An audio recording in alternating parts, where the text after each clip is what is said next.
তুমি যখন বাম দিকে তাকাও চারটা বাম দিকে লাফ মারে, নড়ে যায়। ডানে তাকাচ্ছ চাঁদ ডানে চলে আসি, আবার বামে তাকাচ্ছ চাঁদটা বামে চলে যাচ্ছে। আবার হাতটা যে যখন নিচের দিকে টান মারো তখন চাঁদটা নিচের দিকে আসতে থাকে। মুহাম্মদ আমি কি ভুল দেখেছিলাম না সঠিক দেখেছিলাম? মুহাম্মদ বলো তো। আমার নবীজি মুস্কি মুস্কি হাসি মেরে বলছেন, চাচা আপনি যা দেখেছেন সম্পূর্ণ সত্যি দেখেছেন, কারণ আমার আব্বা তো আমার জন্মের 6 মাস পূর্বে দুনিয়া থেকে বিদায় নিয়েছেন। আমার মার মনটা খারাপ, আমার মার মনে একটু প্রশান্তি দেওয়ার জন্য আল্লাহ রাব্বুল আলামিন আমাকে চাঁদটা আমার জন্য খেলনা বানায় দিয়েছিলেন। নবীর জন্ম কোন মাসে?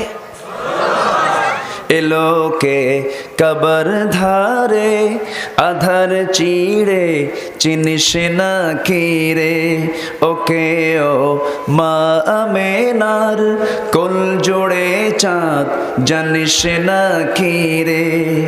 মুতালিব আজকে কেন বেহুশ হেন, বক্ষে খুশির বান বেদনার সুপ্ত ক্ষতে হাত বুলাতে, কারে আগমন সাহারার হৃদয় ভরা ঝরনা ধারা বইল না কিরে। এলোকে কবর ধারে আধার চিড়ে চিনিস না কিরে, ওকে ও মা আমেনার কোল জোড়ে চাঁদ জানিস না কিরে। আল্লাহু আকবার।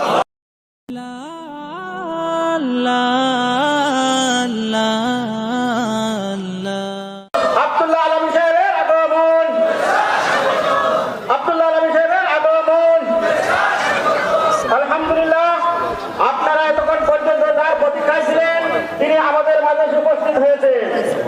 এখন আমাদের সামনে পুরানো হাদিস থেকে আলোচনা করবেন আজকের এই মহফিল পুরানের মাহফিল সম্মানিত সুমিষ্ট ভাষী বক্তা হযরত মাওলানা মুহাম্মদ আব্দুল্লাহ আলামী সাহেব, হযরত মাওলানা মুহাম্মদ আব্দুল্লাহ আলামী সাহেব, ইমাম ও খতিব দক্ষিণ মহাখালী জামে মসজিদ ঢাকা, দক্ষিণ মহাখালী জামে মসজিদ ঢাকা। আসসালামু আলাইকুম ওয়া রাহমাতুল্লাহি ওয়া বারাকাতুহু।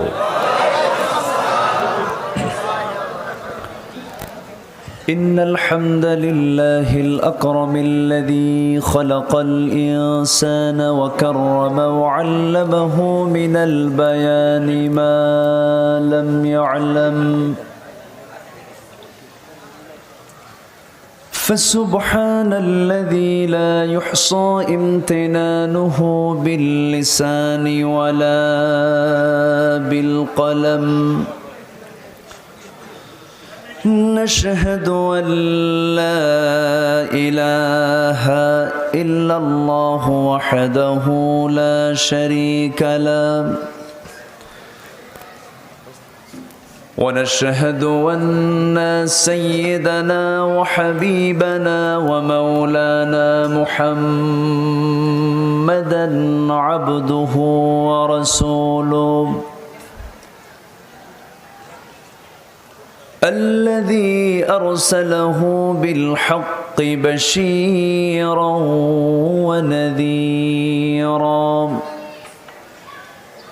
وداعيا إلى الله بإذنه وسراجا وقمرا منيرا. فقد قال الله تعالى في كلامه المجيد وفرقانه الحميد: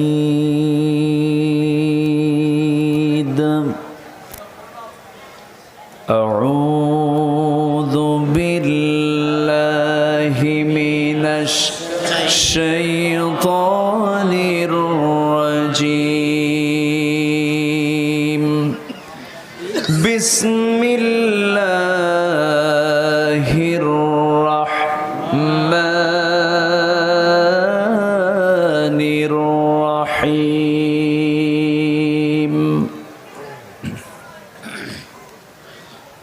إن الذين يتلون كتاب الله وأقاموا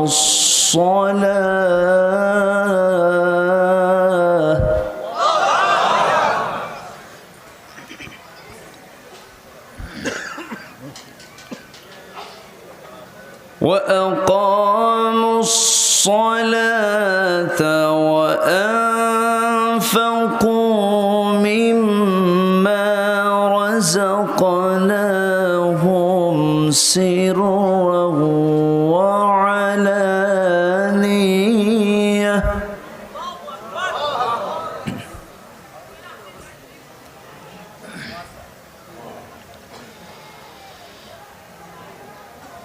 سرا وعلانية يرجون تجارة لن تبور. الله أكبر.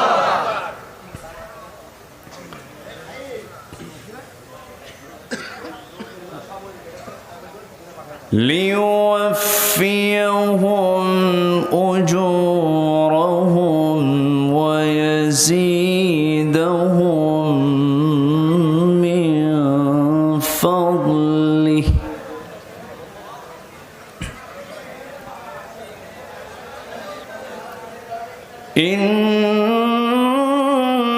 إنه غفور شكور.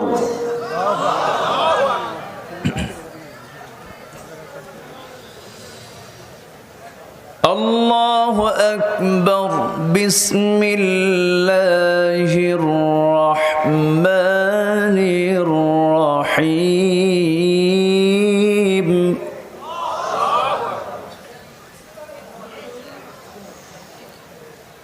إن الله وملائكته يصلون على النبي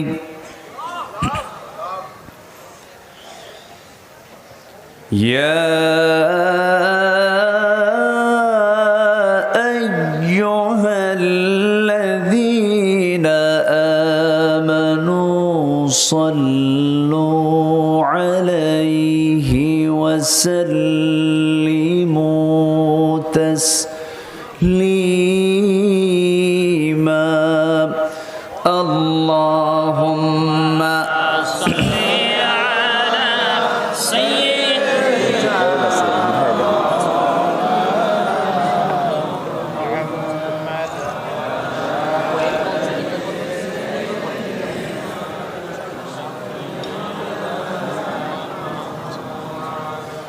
একটু মোহাব্বত দিয়ে নবীর প্রেমে মাতোয়ারা হয়ে জবান খুলে উচ্চ আওয়াজে সবাই বলুন আল্লাহুম্মা সাল্লি আলা সাইয়্যিদিনা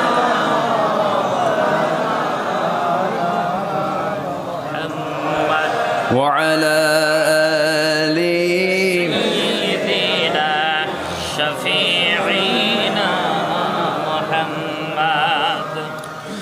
فمحمدنا هو سيدنا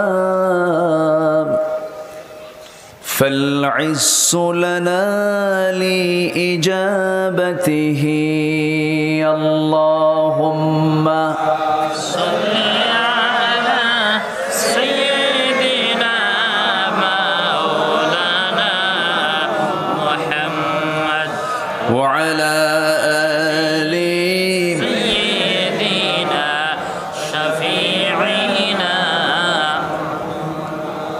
সবাই বলুন বালাগাল উলা বিকামালিহি কাশাফাত তুজা বিজামালিহি হাসনাত জামিউ খিসালিহি সাল্লু আলাইহি صورة يوسف بداري حكمة لقمان إمام قارئ قرآن باري يهدي للسادمان ما بلغ العلا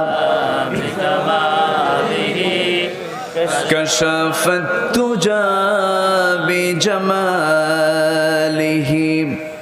حسنت جميع خصاله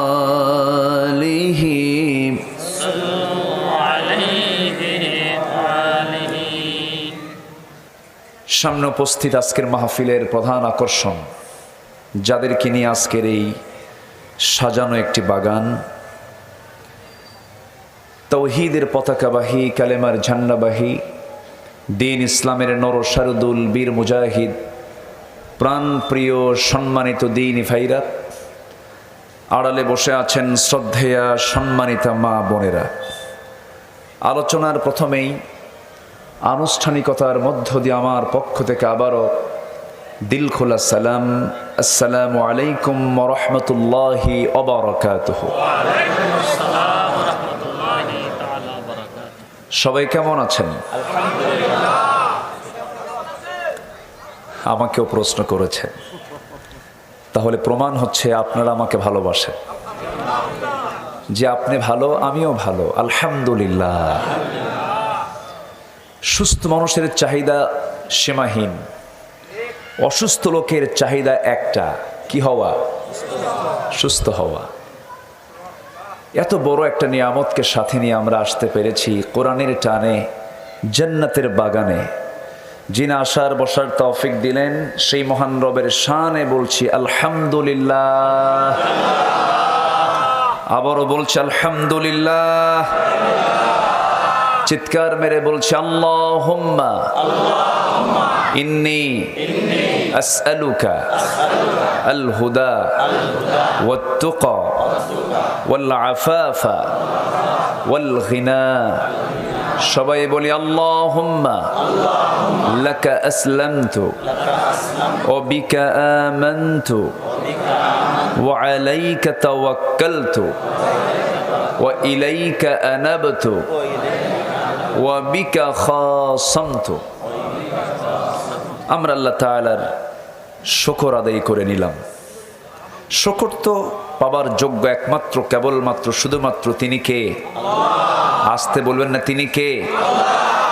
এই পৃথিবীর সকল কিছুর মালিক কে? সৃষ্টি করেছেন কে? প্রকৃত স্রষ্টা কে হতে পারেন? আমাকে বানিয়েছেন কে? সকল প্রাণীর রব কে? সকল প্রাণীকে খাওয়ান কে? আকাশ চালান, জমিন চালান, সূর্য চালান, চন্দ্র চালান, 7 সমুদ্র চালান। আমার প্রাণ কার হাতে? সবই তো আল্লাহর। প্রশংসা পাবার যোগ্য কে? আল্লাহ। অনেক বক্তা আছে মাঠ কাঁপানো, বটতলায় দাঁড়ায়া আগুন ঝরানো বক্তৃতা দেন, কিন্তু আল্লাহর নাম নিতে কৃপণতা করেন। আছে না নাই? আল্লাহর নাম নিলে জঙ্গি জঙ্গি গন্ধ কয়, এরকম আছে না নাই? আছে। যারা আল্লাহ নামের ভিতরে মৌলবাদী জঙ্গিবাদীর গন্ধ খুঁজে পান, তারা জান্নাত খুঁজে পাবেন না।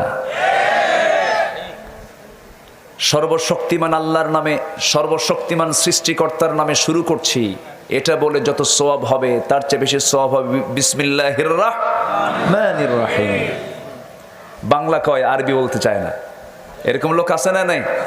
আছে না। এই ক্ষেত্রে কৃপণ হলে আল্লাহ জান্নাত দিতে কৃপণ হয়ে যাবেন। এজন্য আল্লাহর নাম নিতে কোনো কৃপণতা করা যাবে না।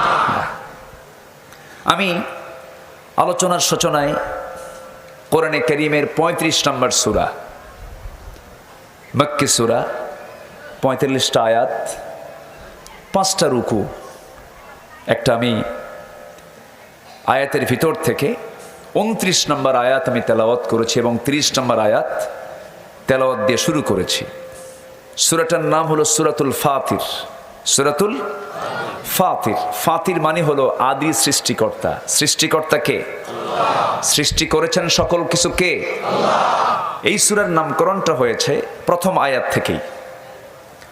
আল্লাহ রাব্বুল আলামিন বলেন, আলহামদুলিল্লাহিল্লাযী ফাতিরিস সামাওয়াতি ওয়াল আরদি জাইলিল মালাইকাতি রুসুলা।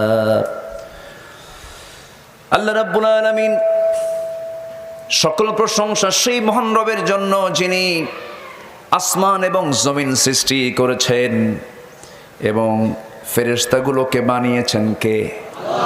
ফেরেশতার সৃষ্টিকারী কে? আল্লাহ। সকল কিছুর মালিকানা কার? আল্লাহর।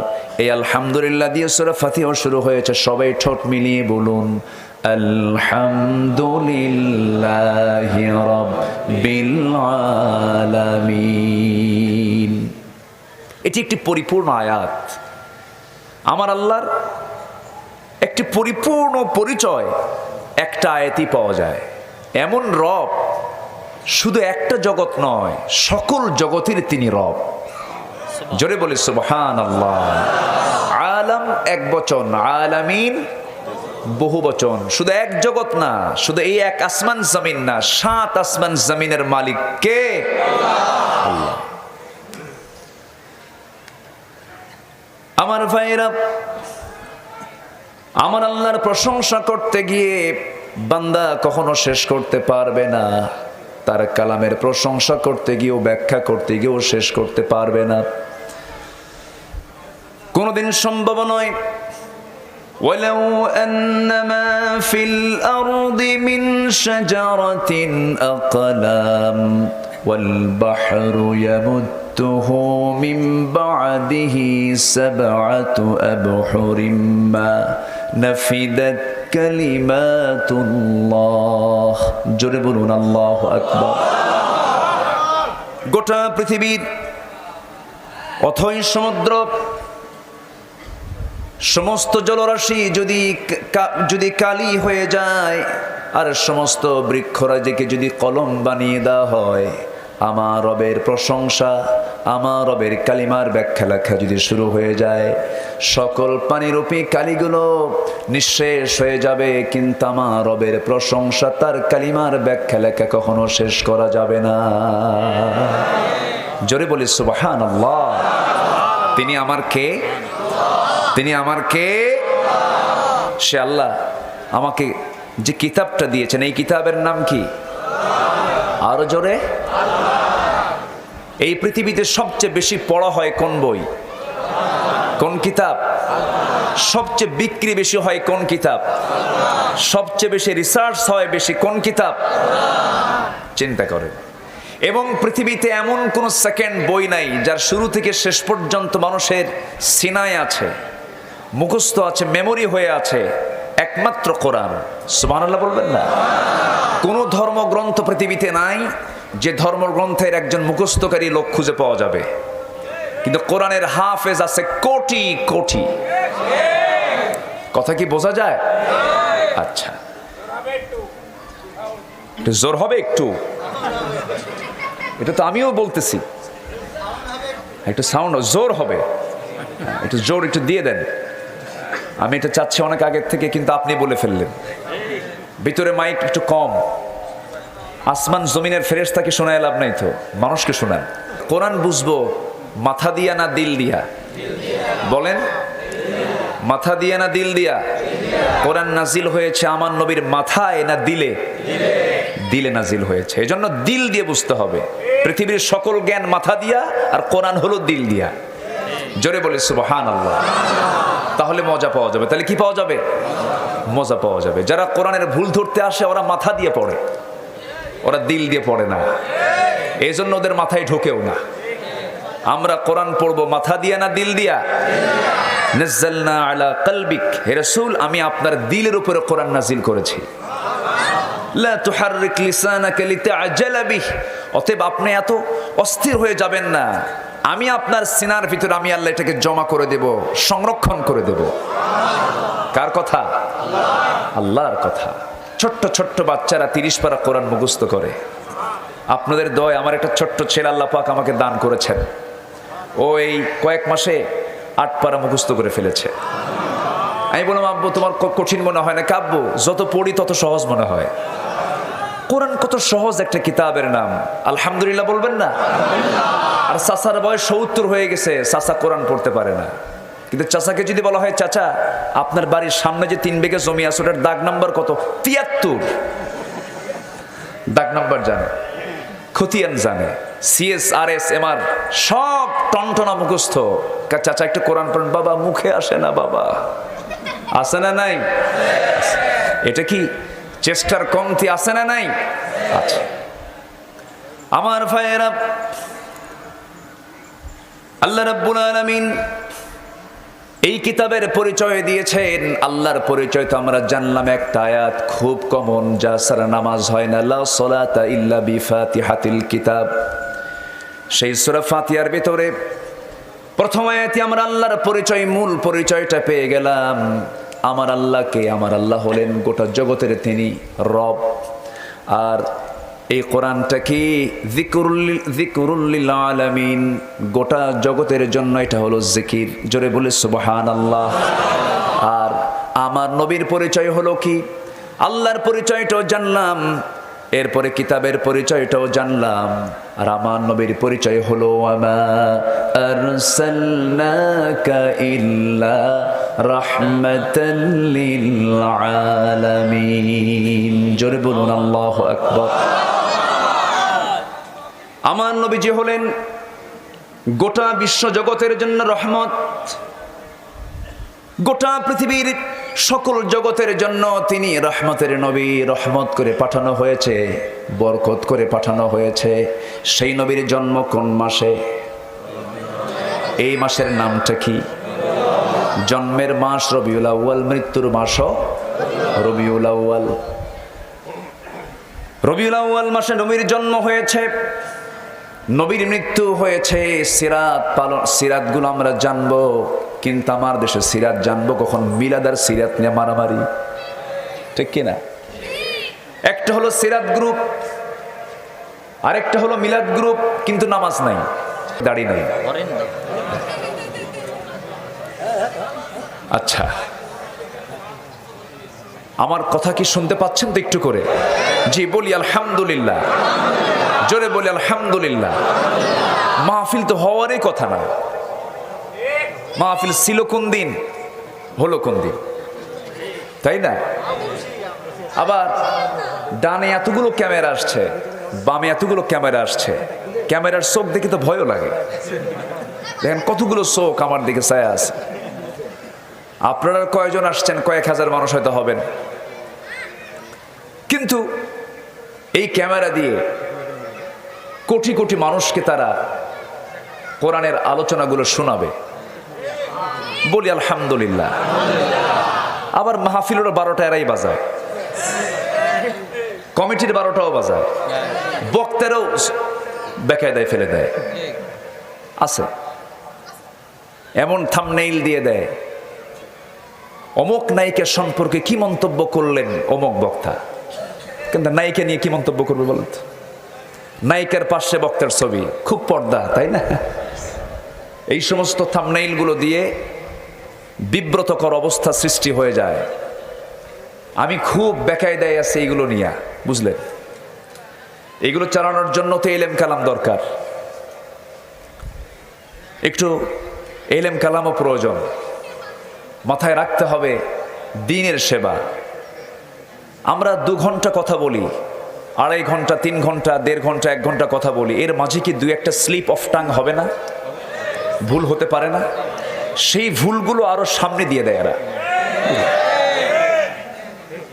খুব বেকায়দা। আমি এই কথাগুলো এই বছর আমি এই জন্য বলতেছি, দয়া করে, দয়া করে, মান সাতারা মুসলিমান সাতারাহুল্লাহু ইয়াউমাল কিয়ামাহ, যে ব্যক্তি কোনো মুসলমানের দোষকে আড়াল করবে, আল্লাহ তার দোষকে আড়াল করবে। একটা দোষ হয়ে গেছে, স্লিপ হয়ে গেছে, কথা বের হয়ে গেছে, আপনার দায়িত্ব এটাকে আরো আড়াল করা। এরা আড়াল তো করেই না, আরো বোমবাস্টিং। খুব খারাপ লাগে এগুলো। এগুলো করবেন না দয়া করে।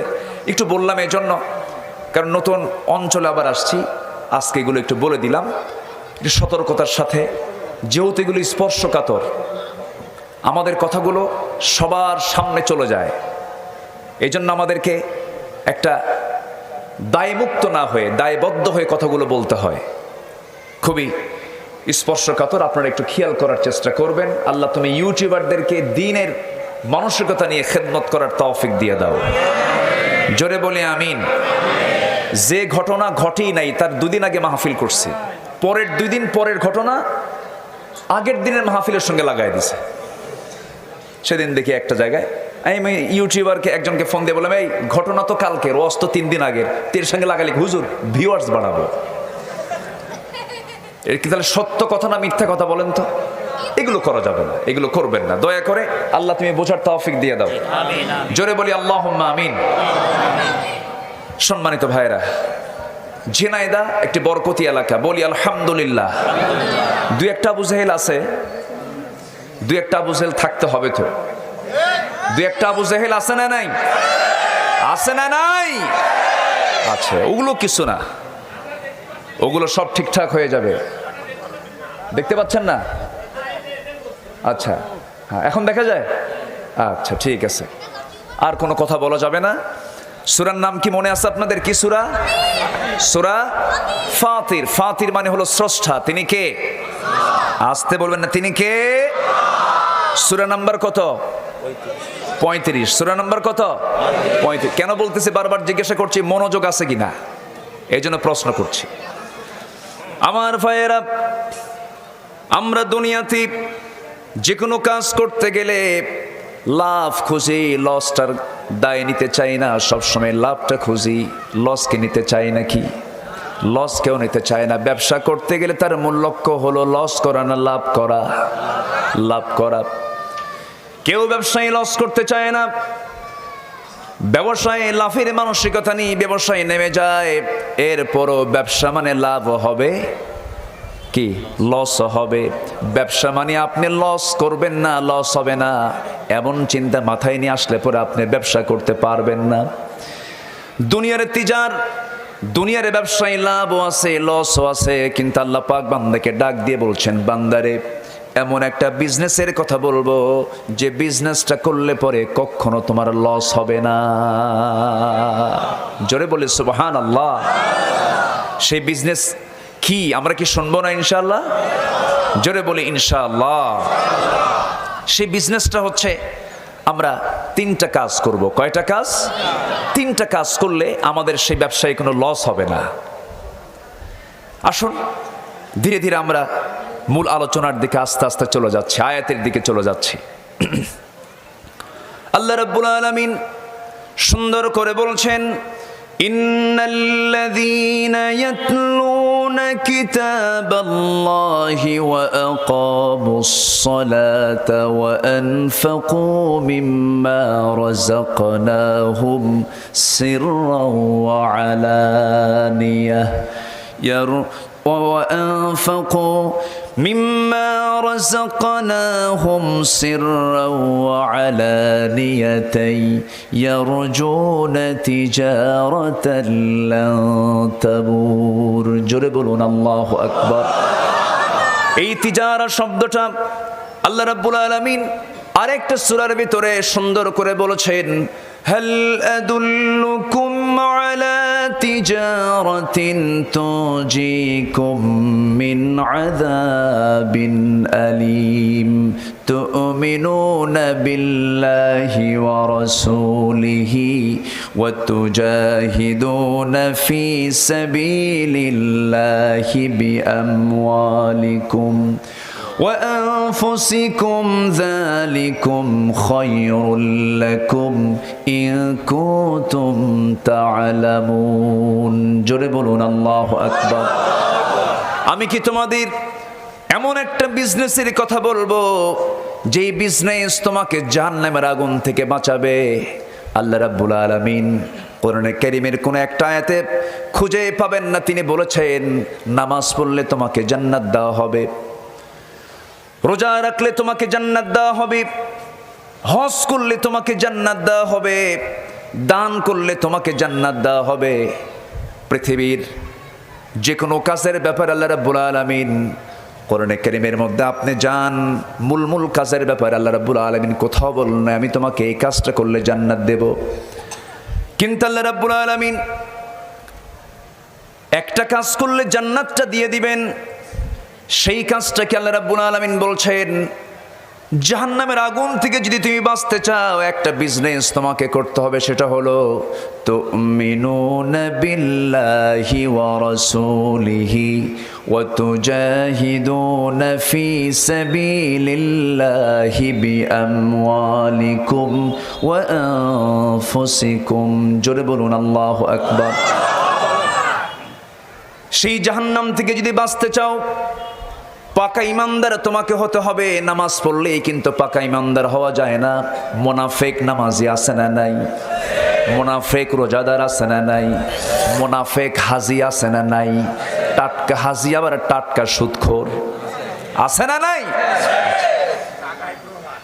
আমার ভাইয়েরা, আমার বন্ধুগণ, পাকা ইমানদার যদি হতে পারো, খাঁটি মুজাহিদ যদি হতে পারো, আল্লাহর পথে যদি জিহাদ করতে পারো। জিহাদের একটা ভুল ব্যাখ্যা সমাজে আজকে চালু আছে। আমার ভাইয়েরা, জিহাদ মানে অনেকে সন্ত্রাসের সঙ্গে জোড়ায় দিতে চায়। ইসলামের সর্বোচ্চ চূড়ার নাম হলো জিহাদ। আমার নবীর কথা, সর্বোচ্চ চূড়া হলো জিহাদ। মান মাতা ولم يغزو ولم يحدث به نفسه فمات على شعبة من النفاق أو كما قال عليه الصلاة والسلام।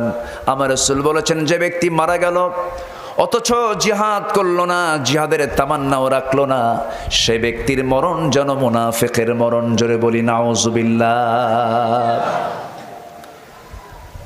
মান সাআলাল্লাহ শাহাদাতা বিসিদকিন, যে ব্যক্তি আল্লাহর কাছে সত্যিকার অর্থে শাহাদাতের তামান্না রাখে,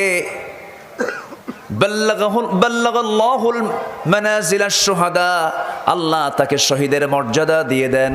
ওয়া ইম্মা তাআলা ফিরাশিহি, তার মওতটা যদি বিছানায় হয়ে থাকে, নিয়ত ঠিক রাখার কারণে বিছানায় মরলে পরে তাই সে শহীদের মর্যাদা পেয়ে যাবে। জোরে বলি সুবহানাল্লাহ। মুনাফিকরা তামান্না রাখতে পারে না। মুনাফিকরা নামাজ পড়তে পারে, মুনাফিকরা রোজা রাখতে পারে, মুনাফিকরা দানও করতে পারে, দেখায় দেখায় দান করবি, কিন্তু মুনাফিকরা কখনো দিন কায়েমের সংগ্রামে কখনো ঝাঁপিয়ে পড়তে পারবে না। জিহাদকে তারা প্রচন্ড ভয় পাবে। অথচ আল্লাহ রাব্বুল আলামিন সমস্ত পয়গম্বরদের জন্য একটা বিষয়কে আবশ্যক করে দিয়েছেন, সেটা হলো কি? শারআ লাকুম মিনাদ-দীনি মা ওয়াসসা বিহি নূহা والذي أوحينا إليك وما وصينا به إبراهيم وموسى وعيسى أن أقيموا الدين ولا تتفرقوا فيه كبر على المشركين ما تدعوهم إليه جربون الله أكبر। আল্লাহর জমিন, আল্লাহর দিন কায়েম করতে গিয়ে মতপার্থক্য সৃষ্টি করো না, বিচ্ছিন্ন হয়ে যেও না, ইখতিলাফ থাকতে পারে, ইফতিরাক করো না, গন্ডগোল সৃষ্টি করো না, হাঙ্গামা নিজেদের মধ্যে সৃষ্টি করো না। কার কথা? আসতে বলবেন না, কার কথা? আল্লাহর কথা। আল্লাহ সেই জন্য বলছেন, বান্দারে বিজনেসে সফল হতে হলে এক নম্বরে পুঁজি লাগবে তোমার মজবুত ইমান। কি ইমান বলেন? মজবুত ইমান তোমাকে অর্জন করতে হবে। সে আয়াতের সঙ্গে আবার এই জায়গায় অ্যাড করে দিই তিজারা শব্দটা প্রয়োগ করে আল্লাহ রাব্বুল আলামিন এখানে বলছেন, বিজনেসে সফল যদি হতে চাও, তোমার ব্যবসায়ী কখনো লস হবে না। আরো 3টা পুঁজি আমি তোমারে জানায় দিলাম। এর মধ্যে 1 নম্বর হলো যারা আল্লাহর কালাম নিয়মিত তেলাওয়াত করবে। জোরে বলি সুবহানাল্লাহ। কোরআন তেলাওয়াত হবে নিয়মিত, না বাপ মূল্যে। আমার দেশে কোন সময় তেলাওয়াত হয়? বাপ মূল্যে। বাপ মরে গেলে তেলাওয়াত হয়, কুলখানি হয়। কি খানি? কুলখানি হয়, 40 হয়। কিন্তু কোরআন তো মরা মানুষের তেলাওয়াতের জন্য আসে নাই। কোরআন তো জিন্দা লোকের জন্য এসেছে, লিয়ুনযিরা মান কানা হাইয়া। জিন্দা লোকের জন্য কোরআন নাজিল হয়েছে, মরা লোকের জন্য কোরআন নাজিল হয় নাই। কোরআনটা নিয়মিত পড়তে হবে। একজন তাবির কথা মনে পড়ে গেল।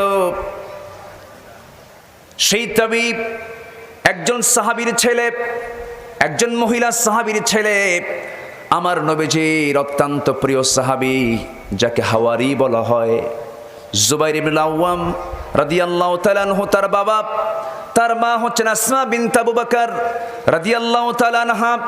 তার দাদি হচ্ছেন আমার নবীজির ফুফু সাফিয়া বিনত আব্দুল মুত্তালিব। এত দামি পরিবারের সন্তান তিনি ছিলেন। একজন তাবেঈ উরওয়া ইবনে জুবাইর রাহমাতুল্লাহ আলাইহি। তার একটা ব্যক্তিগত আমল ছিল, জীবনের ৭১ বছর বয়স পর্যন্ত তিনি জীবিত ছিলেন। গোটা জিন্দেগি প্রত্যেকটা দিন, দিনের বেলা ৭.৫ পারা আর রাত্রিবেলা ৭.৫ পারা কোরআন তিনি নামাজে পড়ে নিতেন। একটা দিন বাদ পড়ে নাই। সুবহানাল্লাহ বলবেন না? আর আমরা এমনি সস্তা জান্নাত খুঁজি। ৭১ বছর বয়সে তিনি ইন্তেকাল করেছেন। প্রাপ্তবয়স্ক সময় থেকে শুরু করে নিয়ে মৃত্যুর দিন পর্যন্ত একটা দিন তিনি এই আমলটা বাদ দিলেন না। প্রত্যেকটা দিন দেখে দেখে তেলাওয়াত করতেন ৭.৫ পারা, আর নামাজে তেলাওয়াত করতেন ৭.৫ পারা, ১৫ পারা। মাসে ১৫ পারা কোরআন তার খতম হয়ে যেত। মাসে ১৫ বার কোরআন তার খতম হয়ে, ১৫ বার, কয়বার? আর জীবনে এক খতম হয় না। এরকম পাবলিক আমার দেশে আছে না নাই? কম না বেশি? শেষ নবীর উম্মত, জান্নাত তো যাবো। এরকম আছে না? কিছু আছে না? আছে। আমার ভাইয়ের আমল বাড়াতে হবে। এই কিতাবের সঙ্গে সম্পর্ক যার বেশি, আল্লাহর সঙ্গে সম্পর্ক তার বেশি। এটা হলো আল্লাহর চিঠি। কার চিঠি বলেন? আসতে বলবেন না, কার চিঠি? فأين تذهبون إن هو إلا ذكر للعالمين لمن شاء منكم أن يستقيم। কোন দিকে দৌড়াও? এটাই তো তোমার জন্য জিকির। চুপ থাকলে ফিকির, কথা বললে জিকির, চুপ থাকলে ফিকির করতে হবে। আল্লাহ রাব্বুল আলামিন আরেক জায়গায় বলছেন, ফিকির আর জিকির কখন করবা? আল্লাযীনা ইয়াযকুরুনাল্লাহা কিয়ামান ওয়া কুউদান ওয়া আলা জুনুবিহিম ওয়া ইয়াতাফাক্কারুনা ফি খালকিস সামাওয়াতি ওয়াল আরদ রব্বানা মা খালাকতা হাযা বাতিলা সুবহানাকা ফাকিনা আযাবান নার। জোরে বলুন আল্লাহু আকবার। যারা দাঁড়িয়ে বসে জিকির করে, কার? কার জিকির? আল্লাহর জিকির করে আর ফিকির করে চুপ থেকে। আর ফিকির করতে করতে বলে, আল্লাহ কি সুন্দর আকাশ বানিয়েছো, কি সুন্দর জমিন বানিয়েছো, আমার কি সুন্দর টানা টানা দুইটা চোখ দিয়েছো, সুন্দর দুটি কান দিয়েছো, সুন্দর দুটি ঠোঁট দিয়েছো, সুন্দর একটা স্বাদ নেবার জন্য জিহ্বা দিয়েছো। জিহ্বার ভিতরে, প্রত্যেকটা জিহ্বার ভিতরে ৩,০০০-এরও বেশি স্বাদ করি আমার আল্লাহ দিয়েছেন। জোরে বলি সুবহানাল্লাহ। আমি কি জিহ্বার প্রশংসা করব না আল্লাহর প্রশংসা করব? আমি কি নারীর চেহারা দেখে তার প্রশংসা করব না আল্লাহর প্রশংসা করব? স্ত্রীর চেহারার দিকে তাকাবো, কলিজা ঠান্ডা হয়ে যাবে। স্ত্রীকে দেখে খুশি হয়ে বলবো, আল্লাহ তুমি এই মহিলাকে কত সুন্দর করে আমার জন্য বানিয়েছো, আলহামদুলিল্লাহ। জোরে বলেন সুবহানাল্লাহ। কিন্তু মেয়ে দেখলে তা আল্লাহরে ভুলে যায়। মেয়েটা বানালো যে আল্লাহ, সে আল্লাহর নাম মনে থাকে না। মেয়েরে পাইয়া কয়, আমি তোমার ছাড়া বাঁচবই না। আছে না নাই? অথচ আল্লাহ কত সুন্দর করে নারীকে বানালেন, কত সুন্দর করে সাজালেন, কত সুন্দর লম্বা নাক দিলেন, ডাহুক চোখ দিলেন, প্রশস্ত কপাল দিলেন, যুগল ভ্রু দিলেন, কি সুন্দর চেহারা বানিয়ে দিলেন, ললাটে দিলেন, কত সুন্দর চিকন দুটি ঠোঁট দিয়ে দিলেন, লম্বা কালো কেশ দিলেন, এত সুন্দর করে বানায়া বলেন, আল্লাহ ও বান্দা তোর জন্য আমি আকর্ষণ করে দিয়েছি। যুয়িনা লিন্নাসি হুব্বুশ শাহাওয়াতি মিনান নিসা। এত সুন্দর করে বানিয়ে দিলাম বান্দারে, নারীর দিকে তুই তাকা, মার দিকে তাকা, মেয়ের দিকে তাকা, বোনের দিকে তাকা, খালার দিকে তাকা, ফুফুর দিকে তাকা, ভাতিজির দিকে তাকা, ভাগিনীর দিকে তাকা, পরের বইয়ের দিকে তাকাবি? দেখেন অনেকে চুপ করে আছে, তাকায়। তাকাবি? কার কথা? আসতে বলবেন না, কার কথা? মেয়েদের দিকে তাকানো ফরজ, মার দিকে তাকানো ফরজ না? মার দিকে তাকাতে হবে না? নজর দিতে হবে না? নজর দিতে হবে। বসেন, বসেন। আপনারা কষ্ট পাচ্ছেন? কোনো অসুবিধা, কোনো চিন্তা আছে তো? গোটা রাত তো আছে, কালকে তো অফিসও নাই, কালকে শুক্রবার। বলি আলহামদুলিল্লাহ। পাশে পুকুরও আছে, উজু করার জায়গাও আছে। বলি আলহামদুলিল্লাহ, সবই আছে। এত সুন্দর পরিবেশ, the gentle bridge is blowing. একটা সুন্দর, গতকালকে বৃষ্টি না হলে তো আজকে ঠান্ডা পেতাম না। দারুণ গরম ছিল, আল্লাহ ঠান্ডা করে দিয়েছেন জমিন। জোরে বলি সুবহানাল্লাহ। ঠান্ডা থেকে গরম করেন কে? গরম থেকে ঠান্ডা করেন কে? তিনি আমার রব। কি সুন্দর করে আল্লাহ পাক আমাকে বানালেন, সে আল্লাহকে ভোলা যাবে না। আমাকে বানিয়েছেন কে? যিনি ফাতির। যিনি কি? ফাতির। সূরার নাম কি? ফাতির। সম্মানিত ভাইয়েরা, উরওয়া ইবনে জুবায়ের প্রত্যেক দিন আমল করতেন। 7.5 পারা কোরআন দিনে পড়তেন, 7.5 পারা কোরআন রাতে নামাজে তেলাওয়াত করতেন। এটি কি অনিয়মিত না নিয়মিত? নিয়মিত তিনি সারা জীবন আমল করেছেন। একদিন তিনি বাদ দিয়েছিলেন, একদিন বাদ পড়েছিল। কয়দিন? একদিন বাদ পড়েছিল। একদিন বাদ পড়লো কেমনে? ওই সময়ের খলিফাতুল মুসলিমিন, খলিফা তাকে রাজকীয় মেহমান করে দাওয়াত দিলেন। মেহমান হয়ে তিনি একটা সন্তানকে, তার 4টা সন্তানের মধ্যে একটা সন্তানকে নিয়ে চলে গেলেন রাজদরবারে। রাজদরবারে গিয়ে বসে পড়লেন। ছেলেটা তার হাত ছাড়া হয়ে গেল। রাজদরবারে যে জায়গায় ঘোড়া থাকে, ঘোড়ার ঘরে আস্থা বলে, তার সেই ছেলেটা ঢোকা মাত্রই একটা বেকায়দার ঘোড়া তার বুকে লাথি মেরে ফেললো। লাথি মারার সঙ্গে সঙ্গে ছেলেটা সেখানে পড়ে মারা গেল। মৃত্যুর সংবাদ উরওয়া ইবনে জুবাইরের কানে যখন চলে গেল, ইন্না লিল্লাহ বললেন। সন্তান দাওয়াত খেতে এসে মারা গেল, সন্তান লাশ হয়ে মারা গেল, লাশ হয়ে গেল। জানাজা কাফন দাফন শেষ করে তিনি ফিরে আসতেছেন। এমন সময় প্রচন্ড ব্যথা তার পায়ে।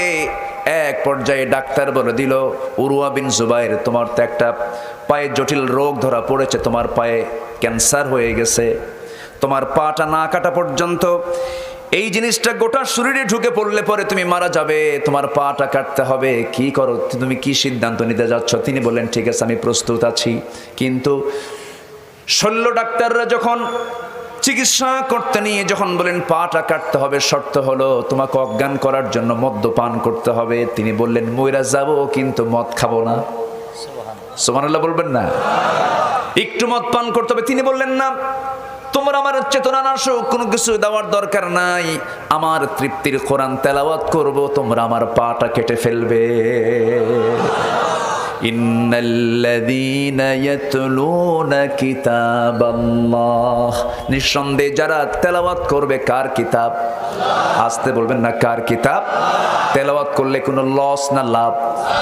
লস না লাভ? লাভ। আমার ভাইয়েরা, আমার বন্ধুগণ, একটু কান লাগিয়ে মনোযোগ দিয়ে শোনার চেষ্টা করুন। উরওয়া ইবনে জুবাইর রাহমাতুল্লাহ আলাইহি মদ্যপান করলেন না, তাকে চেতনানাশক ওষুধ দেওয়া হলো, তিনি তাও গ্রহণ করলেন না। তিনি আল্লাহর কালামটা হাতের মধ্যে নিলেন। যখন তার পাটা কাটা হচ্ছে, মুখে শুধু একটাই শব্দ, আল্লাহু আকবার, আল্লাহু আকবার। বারবার আল্লাহর নামটা নিচ্ছেন। সেন্স থাকা অবস্থায় তার পাটা যখন কাটা হচ্ছিল, এমনকি হাড়টা পর্যন্ত যখন কেটে ফেলা হচ্ছিল, সেই সময় পর্যন্ত তার সেন্সটা ঠিক ছিল। কিন্তু রক্ত পড়া বন্ধ করার জন্য সেই সময়ের যে চিকিৎসা, গরম তেল যখন সেই জায়গায় লাগানো হলো, সঙ্গে সঙ্গে তিনি সেন্সলেস হয়ে পড়ে গেলেন। কয়েক ঘন্টা তার সেন্স থাকলো না। এরপরে যখন তিনি সেন্সটা ফিরে পেলেন, সেই সময় দেখতে পেলেন নামাজের সময়টা চলে গেছে, পারলেন না নামাজ পড়তে, তেলাওয়াত করতে পারলেন না। ওই মাত্র একটা দিন তার বাদ ছিল, বাকি জীবনে কোনোদিন তার এই নিয়মিত আমল বাদ পড়ে নাই। জোরে বলি সুবহানাল্লাহ। আর আমরা কই আল্লাহ এত ডাকি তুমি তো আমার ডাকে সাড়া দাও না আল্লাহ। এরকম আছে না নাই বলেন তো? আছে। আমার বন্ধুগণ, আমার ভাইয়েরা, উরওয়া ইবনে জুবাইর এত একজন দামি তাবী ছিলেন, আল্লাহর পছন্দের গোলাম ছিলেন। সেই সময় বাদশার মনটা একটু খারাপ হয়ে গেল, হারে মেহমান হয়ে এসে ছেলে হারালো, পাটা হারালো। এবার বাদশা তাকে, আমিরুল মুমিনিন তাকে বললেন, উরওয়া ইবনে জুবাইর, আমার দরবারে কিছুক্ষণ আগে একজন আল্লাহর বান্দা এসেছে, তার বিপদটা আপনার চেয়ে বড় ধরনের বিপদ। কি বিপদ? সেই আল্লাহর বান্দা এসে বলছে, আমিরুল মুমিনিন, আমি তো গতকালকে ছিলাম বিশাল সম্পত্তির মালিক, আজকে আমি ফকির। কেমন করে? বিশাল বড় সাইক্লোন হয়ে গেল, ঝড় হয়ে গেল, সমস্ত সম্পত্তিগুলো সব জলোচ্ছ্বাসে শেষ হয়ে গেছে। আমি শুধু সম্বল হিসেবে আমি আমার ছোট্ট সন্তানকে কোলে নিয়েছি, আর একটা ঘোড়া হাতে নিতে পেরেছি। ঘোড়াটাকে সাথে করে নিয়ে, বাচ্চাটাকে সাথে করে নিয়ে যাব, কিন্তু ঘোড়াটা খুব বেজায়, বেজুত মার্কা, সে দৌড় মারলো একদিকে, দৌড় মারতে নিল। যখন আমি তাকে নেওয়ার জন্য সন্তানকে রেখে আমি যখন ঘোড়াটা নিতে গেলাম, ঘোড়া যখন ধরতে গেছি, এইদিকে দেখি আমার সন্তানটা নেকড়ের মুখে পড়ে গেছে। নেকড়ের মুখে আমার সন্তানের মাথা। ওইদিকে ঘোড়া ধরতে গিয়ে সেই ঘোড়াটা পিছন দিক থেকে এমন জোরে লাথি মেরেছে, আমার চোখ দুইটা শেষ হয়ে গেছে, আমার চোখও শেষ, আমার সন্তানটা মারা গেছে। আমি এই অসহায় অবস্থায় আপনার সামনে হাজির হয়েছি। উরওয়া ইবনে জুবাইর রাহমাতুল্লাহ আলাইহি মুস্কি হাসি মেরে বলছেন, আল্লাহ পাকের আমি শুকরিয়া আদায় করি, আমার 4টা হাত পার মধ্যে একটা পা মাত্র গেছে। 4টা ছেলে সন্তানের মধ্যে একটা সন্তান মাত্র আল্লাহ পাক তুলে নিয়েছেন। আর এই বান্দাটারে দেখো কি করুণ দুর্দশা, তার চেয়ে আল্লাহ পাক আমাকে অনেক ভালো রেখেছেন। জোরে বলি সুবহানাল্লাহ, আরো জোরে বলি সুবহানাল্লাহ। সকল ক্ষেত্রে শুকর আদায় করব কার? আসতে বলবেন না কার? আল্লাহ। আল্লাহর প্রশংসা ছাড়া আমাদের কোনো কাজ নাই। কারণ 24 ঘন্টা প্রত্যেকটা সেকেন্ড আমাকে খাবার দিচ্ছেন কে? আসতে বলবেন না কে? ধান কার? চাউল কার? আবাদ করে কে? ভালো করে কোন, এখন সন্দেহ পড়ে গেছেন। আবাদ করে কে? এটাও ভুল বললেন। আবাদ করেন কে? চাষ করেন কে? আসল চাষি কে? আসল চাষি কে? জারিয়া মানে হচ্ছে চাষি। জারিয়া মানে কি? চাষি। আপনি চাষি? আল্লাহ বলছেন না তুই শুধু চাষি না, আমি আল্লাহ নিজেও চাষি। জোরে কোন সুবহানাল্লাহ। আল্লাহ নিজে চাষি। আল্লাহ বলছেন, বান্দা তুমি শুধু চাষ করো, তুমি শুধু জমিতে ধানটা লাগায় আসো, সেই ধানটা আমি মাটির ফসফরাস, ক্যালসিয়াম, ম্যাগনেসিয়াম সবগুলো দিয়ে আমি এটাকে বড় করি, ম্যাচিউর করি, বড় করি, তোমার সামনে আমি হাজির করে দিই। বান্দা তুমি আমাকে কেমন করো স্বীকার করো, সব আমি তোমার জন্য বরাদ্দ করে দিয়েছি। পৃথিবীর এমন কোনো জিনিস নাই, সব কার অবদান? আসতে বলবেন না কার অবদান?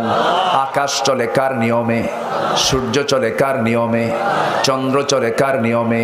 এই জমিনটা চলে কার নিয়মে? এই চোখটা যে নড়াচড়া করছে কার নিয়মে? আমার রক্তের প্রবাহ, রক্তনালী চলছে কার নিয়মে? সব যদি আল্লাহর নিয়মে চলে, যদি সফলতা আমরা দেখতে পাই, জমিনে চলার জন্য আইনও চলা দরকার কার? আসতে বলবেন না কার? মদ খাওয়া কি? মদ খাওয়া কি? আমার দেশের রাষ্ট্রীয় আইনে মদ খাওয়া কি? বলেন বলেন। মদের লাইসেন্স আছে না নাই? এখন রাষ্ট্র বলল হালাল, আর কোরআন বলতেছে কি? হারাম। প্যাঁচ লাগানো আছে না নাই? আছে না নাই? সুদ খাওয়া কি? আমার দেশে সুদের কারবার আছে না নাই? ব্যাংকে সুদ আছে না নাই? সরকারি ব্যাংকেও সুদ আছে না নাই? সরকারি ব্যাংকের সুদ আল্লাহ পাক বলছেন সুদ আমি হারাম করেছি, আর রাষ্ট্র এটাকে হালাল করে দিয়েছে। আমরা কি কোরআন মানবো না অন্য কিছু মানবো? বলেন কোরআন মানবো না অন্য কিছু মানবো? আমার বন্ধুগণ, সব আমরা মাইনাস করতে পারি, কিন্তু ঈমান কখনো আমরা মাইনাস করতে পারি না। ঠিক কি না? যার কাছে রাষ্ট্র বড় আর ধর্ম ছোট, সে তো ঈমানদার হতে পারে না। ধর্ম বড় ঠিক কিনা? ধর্ম আছে, অস্তিত্ব আছে, ধর্ম নাই তোর অস্তিত্ব নাই। বলে যে রাষ্ট্রে ধর্মের প্রয়োজন নাই, ধর্ম লাগে না কোথায়? ধর্ম সব জায়গায় দরকার আছে না নাই? যারা এই সমস্ত কথা বলে যে অমুক জায়গায় ধর্মের প্রয়োজন নাই, কুত্তা বিলায়ের মতো বিদায় করা দরকার তাদের। কষ্ট পাচ্ছেন আপনারা? দুঃখ লাগে। সম্মানিত ভাইয়েরা, সম্মানিত বন্ধুগণ,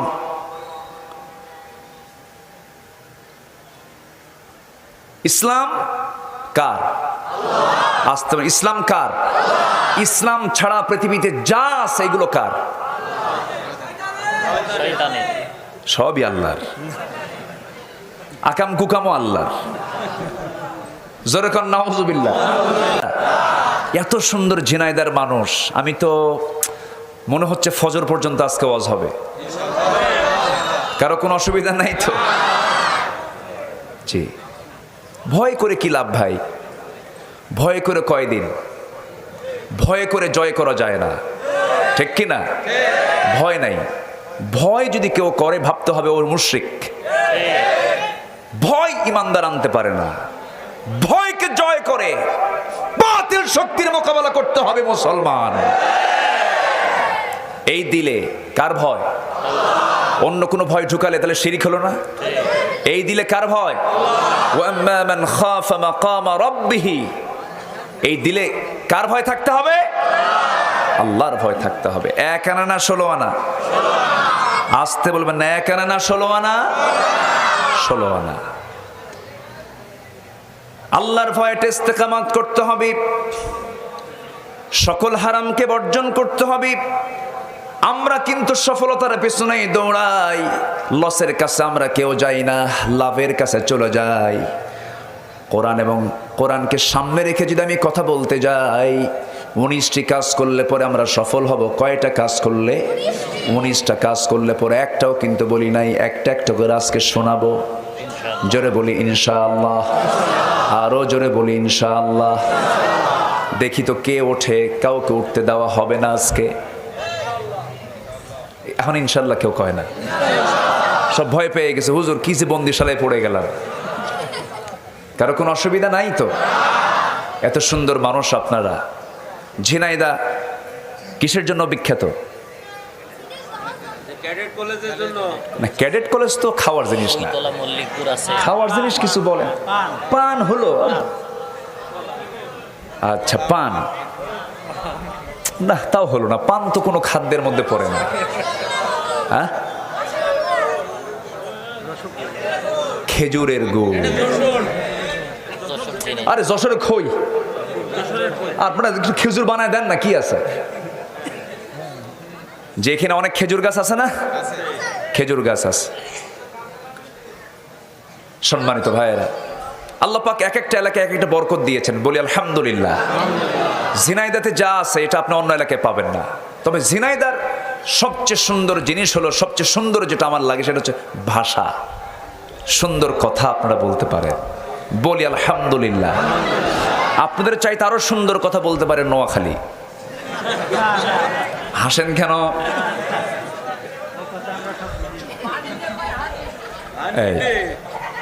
চট্টগ্রাম তারও জটিলতা। সিলেট তো কোনো কথাই নাই। এত জটিল ভাষা, মালাকুল মউতের বুঝতে কষ্ট হয়। এটা কথার কথা বলছে, আবার এটা যেন এটা রূপক ভাবে বললাম যেন এটা দলিল আকারে না আসে আবার। সম্মানিত ভাইয়েরা, আমরা তো কথা একটা বললে পিছনে আবার ব্যাকআপ দিতে হয়। সম্মানিত ভাইয়েরা, সকল ভাষার মালিককে, এই ভাষাগুলো কে দিয়েছেন? আল্লাহ দিয়েছেন। ওদের ভাষার মধ্যেও কিন্তু মজা আছে, ওই মজা ওরা বোঝে। কিন্তু প্রকৃত যেটা বাংলা ভাষা, এই বাংলা ভাষার প্রাণ এটা হচ্ছে যশোর, ঝিনাইদহ, মেহেরপুর, চুয়াডাঙ্গা, কুষ্টিয়ার ভিতরে একটু ভেজাল আছে, একটু পাবনা ঢুকে গেছে, তাই না? গেদা কি বাসো ভাত খাইছে, এরকম কিছু টানটুন আছে। ওই যে কুমারখালী, খোকসার দিকে একটু সমস্যা আছে। কিন্তু এই দিকে মোটামুটি ঝিনাইদহ, যশোর, মাশাআল্লাহ অনেক সুন্দর ভাষা। বলি আলহামদুলিল্লাহ। আমার নবীর সঙ্গে আপনাদের মিল আছে। রাসূল বলেছেন নাহনু আফসাহুল আরব, আমি রাসূল হলাম আরবের সবচেয়ে শুদ্ধ ভাষী আরবি ভাষী একজন মানুষ। আপনারা বলতে পারবেন আমরা বাংলার সবচেয়ে শুদ্ধ ভাষী একজন মানুষ, আলহামদুলিল্লাহ। এই দিক থেকে আপনারা টপে আছেন। আমার ছিল না। জি জি, বলি আলহামদুলিল্লাহ। তাহলে শুদ্ধ ভাষায় কথা বলাও একটা বিশাল বোনাস, একটা বিশাল পাওয়া। নোয়াখালীতে জন্ম নিলে তো পানি বলতেই পারতেন না, পানি হানি। আল্লাহ পাক কয় না, আল্লাহ ফাঁক। কত অসুবিধা, হয় না, বুঝলেন কি যে বেকায়দা। এই দিক থেকে এই এলাকা অনেক ভালো, বলি আলহামদুলিল্লাহ, জোরে বলি আলহামদুলিল্লাহ। কিন্তু ঢাকাতে ঝিনাইদার ইমাম বেশি না নোয়াখালীর ইমাম বেশি? নামাজে কিন্তু কোনো ভেজাল নাই, জোরে বলি সুবহানাল্লাহ। ওই নোয়াখালী যখন নামাজে দাঁড়ায় যান, চিটাগাং যখন নামাজে দাঁড়ায় যান, সিলেট যখন নামাজে দাঁড়ায় যান, যশোরে যখন যশোরের লোকটা যখন নামাজে দাঁড়ায় যান, গোটা পৃথিবীর সকল ভাষার মানুষ যখন নামাজে দাঁড়ায় যায়, সবার মাখরাজ, সবার সিফাত, সবার জিহ্বা সমান তালে বলতে থাকে আলহামদুলিল্লাহি রাব্বিল আলামিন। তেলাওয়াত করব কার কালাম? আসতে বলবেন না, কার কালাম? সবাই বলুন কুল হুয়াল্লাহু আহাদ আল্লাহুস সামাদ লাম ইয়ালিদ ওয়া লাম ইউলাদ ওয়া লাম ইয়াকুল লাহু কুফুয়ান আহাদ। আল্লাহ দুই না এক? আল্লাহ পরের উপর নির্ভরশীল না আত্মনির্ভরশীল? স্বনির্ভর। আল্লাহ কারোর প্রতি তিনি ডিপেন্ডেন্ট হন না, কারো কাছ থেকে তিনি জন্ম হয়ে আসেন নাই, কাউকে তিনি জন্ম দেন নাই, তার সমকক্ষ পৃথিবীর আর কেউ নাই। তিনি কে? আল্লাহ। আল্লাহ আল্লাহ কি? আল্লাহ, তার কোনো বিকল্প কেউ নাই। আরো সুন্দর পরিচয় যদি আমরা জানতে চাই তার, সবার জন্য আয়াতটা জানা খুবই জরুরি, মুখস্থ করে নেব, কারণ এই আয়াতটা জানলে পরে জান্নাত যাওয়াটা সহজ হয়ে যাবে। সে আয়াতটা কি সবাই বলেন? আল্লাহু লা ইলাহা ইল্লা হুয়াল হাইয়ুল কাইয়্যুম লা তা'খুযুহু সিনাতুন ওয়া লা নাওম লাহু মা ফিস সামাওয়াতি ওয়া মা ফিল আরদ মা যাল্লাযী ইয়াশফা'ু 'ইনদাহু ইল্লা বিইذনিহি ইয়া'লামু মা বাইনা আইদিহিম ওয়া মা খালফাহুম ওয়া লা ইউহীতুনা বিশাইইম মিন ইলমিহি ইল্লা বিমা শাআ وسع كرسيه السماوات والأرض ولا يؤوده حفظهما وهو العلي العظيم জোরে বলুন আল্লাহু আকবার। আয়াতটার নাম কি? আয়াতুল কুরসি। আয়াতুল কুরসি পড়লে সমস্ত সম্পদের জিম্মাদার কে হন? এই নসিহতটা দিছিল কে? না, নবীজি তো দিয়েছেন। এই তো, হ্যাঁ, একজন সুন্দর উত্তর দিয়েছেন। মালামাল রক্ষা করার জন্য সবচাইতে শ্রেষ্ঠ মাধ্যম হচ্ছে আয়াতুল কুরসি। জোরে বলে সুবহানাল্লাহ। এই নসিহতটা আসছিল কার থেকে? শয়তানের কাছ থেকে। ওইদিকে যাব না আমি। শয়তানের কাছ থেকে। শয়তান যা কইছে কথা ঠিক, কিন্তু রেওয়া মানে বর্ণনা করেছে শয়তান। সম্মানিত ভাইয়েরা, সম্মানিত বন্ধুগণ, কেন? 9টা বাক্য সম্বলিত একটা আয়াত। এটা পরিপূর্ণ আল্লাহ তাআলার একটা পরিচয় আল্লাহ পাক এই আয়াতের মধ্যে তিনি তুলে ধরেছেন। সুবহানাল্লাহ। যদি কখনো সুযোগ হয় আয়াতুল কুরসির উপরে আমি একটা তাফসীর এলাকায় যদি আসা হয়, এটা করার সুযোগ যদি আমি পাই, আমি করব ইনশাআল্লাহ। বলি ইনশাআল্লাহ। মনে করে দিবেন সেদিন এই বিষয়ে কথা বল। 9টা বাক্য আছে। কয়টা বাক্য আছে বলেন? 9টা বাক্য মিলে একটা আয়াত শেষ করেছেন কে? আল্লাহ তাআলা। এই কিতাবে আমার নবীর পরিচয় আছে না নাই? আছে না? আছে। আমার নবীর পরিচয়টা হলো গোটা কোরআন। জোরে বলে সুবহানাল্লাহ। গোটা কোরআনে আমার নবীর পরিচয় আছে না নাই? আছে। তবে হ্যাঁ, আমার নবীকে লক্ষ্য করে সরাসরি 3টা সূরা নাজিল করেছেন আল্লাহ রাব্বুল আলামিন। এর মধ্যে সবচেয়ে ছোট্ট সূরা ইন্না আ'তাইনাকাল কাউসার ফাসাল্লি লিরাব্বিকা ওয়ানহার ইন্না শানিআকা হুয়াল আবতার। আরেকটা সূরা আলাম নাশরাহ লাকা সাদরাকা ওয়া ওয়াদা'না আনকা বিযরাক আল্লাযী আনকাযা যাহরাক ওয়া রাফা'না লাকা যিকরাক। জোরে বলি আল্লাহু আকবার। আরেকটা সূরা যারা পারেন ঠোঁট মিলিয়ে বলুন, সওয়াব পেয়ে যাবেন। আয়াত যত বেশি তেলাওয়াত হবে বরকত তত কমবে না বাড়বে। ওয়াদ-দুহা ওয়াল-লাইলি ইযা সাজা মা ওয়াদ্দা'আকা রাব্বুকা ওয়া মা ক্বালা وللآخرة خير لك من الأولى ولسوف يعطيك ربك فترضى ألم يجدك يتيما فآوى। জোরে বলুন আল্লাহু আকবার। আমার নবীর শানে সরাসরি পূর্ণাঙ্গ 3টে সূরা নাযিল হয়েছে, মুজাম্মিল দেওয়া হয়েছে, মুদ্দাসসির দেওয়া হয়েছে। সেই নবীর জন্ম কোন মাসে? আসতে বলবেন না, কোন মাসে? আমার নবীর জন্ম যখন হলো, বাপ কি জীবিত ছিলেন নাকি? বাপ জীবিত ছিলেন? ছিলেন না। কিন্তু সন্তান জন্ম নিলে সবচেয়ে বেশি খুশি হয় কে? বলেন, বাবা। সবচেয়ে বেশি খুশি হন বাবা। সেই বাবাটা নাই। স্বামী চলে গেছেন, মা মেনা সন্তান ভূমিষ্ঠ হওয়ার পরপরই তার মনটা খারাপ। চাঁদের চেয়েও সুন্দর আমার রসুল, এত ফুটফুটে চেহারার আমার নবীজি রবিউল আউয়াল মাসে জন্মগ্রহণ করলেন। আমার নবীজি জন্ম যখন নিলেন, জন্ম নেওয়ার সঙ্গে সঙ্গে গোটা পরিবারে আনন্দ। কিন্তু আম্মা জান মা আমেনা তার মুখটা মরা হয়ে আছে, কারণ আমার স্বামীকে আমি খুশির সংবাদটা দিতে পারলাম না। স্বামী আমার দুনিয়া থেকে বিদায় নিয়েছেন। বিধবা নারী আম্মা জান মা আমেনা মনমরা হয়ে আছেন। একদিন আবু তালেব আমার নবীর নবুয়ত প্রাপ্তির পর একদিন বলতেছে, ভাতিজা মুহাম্মদ, আমি তোমাকে আজকে একটা জটিল প্রশ্ন করব। কি প্রশ্ন? সেই প্রশ্ন হলো, তোমার যখন জন্ম হয়, জন্মের সময় আমি তোমার দ্বারা কিছু আশ্চর্যজনক ঘটনা আমি দেখতে পেয়েছি। চাচা আপনি বলেন কি প্রশ্ন, কি দেখতে পেয়েছেন আপনি বলুন। আমি তো নবুয়ত পেয়েছি, আল্লাহ পাক আমাকে পয়গম্বর করেছেন। আবু তালেব মুসলিম না কাফের? ভালো করে বলেন আপনারা। আমার নবীর কি? আমার নবী যতদিন আবু তালেব জীবিত ছিলেন পৃথক ছিলেন না একসঙ্গে ছিলেন? একসঙ্গে ছিলেন। আবু তালেব কাফের, আপন চাচা। রসুল একসঙ্গে তার সঙ্গে সময় কাটিয়েছেন, রসুলকে পাহারা দিয়েছেন। আবার আবু তালেব একজন কাফের। আমার দেশে 1000 বছরের ঐতিহ্য হলো হিন্দু মুসলিম আমরা পাশাপাশি অবস্থান করি।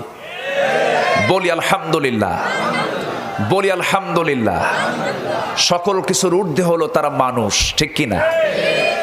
যারা মন্দিরে, যারা মসজিদে হামলা করে তারা প্রকৃত মুসলিম হতে পারে না, তারা প্রকৃত কোনো হিন্দু হতে পারে না।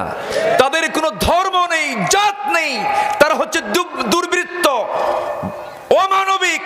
তারা হচ্ছে সমাজের সবচেয়ে বড় দুশ্মন, ঠিক কিনা? 1000 বছরের ঐতিহ্য হলো সাম্প্রদায়িক সম্প্রীতি। আমার দেশে ছিল, আছে। নষ্ট করার যারা পায় তারা করছে। দৃষ্টান্তমূলক শাস্তি তাদের হওয়া দরকার। আমার দেশে মসজিদ আছে না নাই? মন্দির আছে না নাই? কারো মন্দিরে কোনো মূর্তি ভাঙলে ইসলাম তার বিচার করতে বলেছে। হযরত ওমর ফারুকের শাসনামল তার সবচেয়ে বড় প্রমাণ। তার শাসনামলে কোন এক পত্তলিকদের মূর্তির নাক ভেঙেছিল। সেই পত্তলিকদের পক্ষ থেকে বিচার প্রার্থী হয়ে একজন এসে বললেন, আপনার রাষ্ট্রে আমরা জিজিয়া কর দিয়ে থাকার পরেও আমাদের দেবতার কোনো নিরাপত্তা নাই, নাক ভেঙে ফেলে দিয়েছে। আমিরুল মুমিনিন বললেন, ঠিক আছে, এটার আসামি আমি খুঁজে বের করব। গোটা দেশে এটার অপরাধীকে খোঁজার জন্য তন্ন তন্ন করে খোঁজা হলো, পাওয়া গেল না। সবশেষ বিচারের রায় হলো, পাওয়া যেহেতু গেল না, ওমরে ফারুক বললেন, ও পত্তলিকরা, যেহেতু আমি মূল আসামি খুঁজে পাচ্ছি না,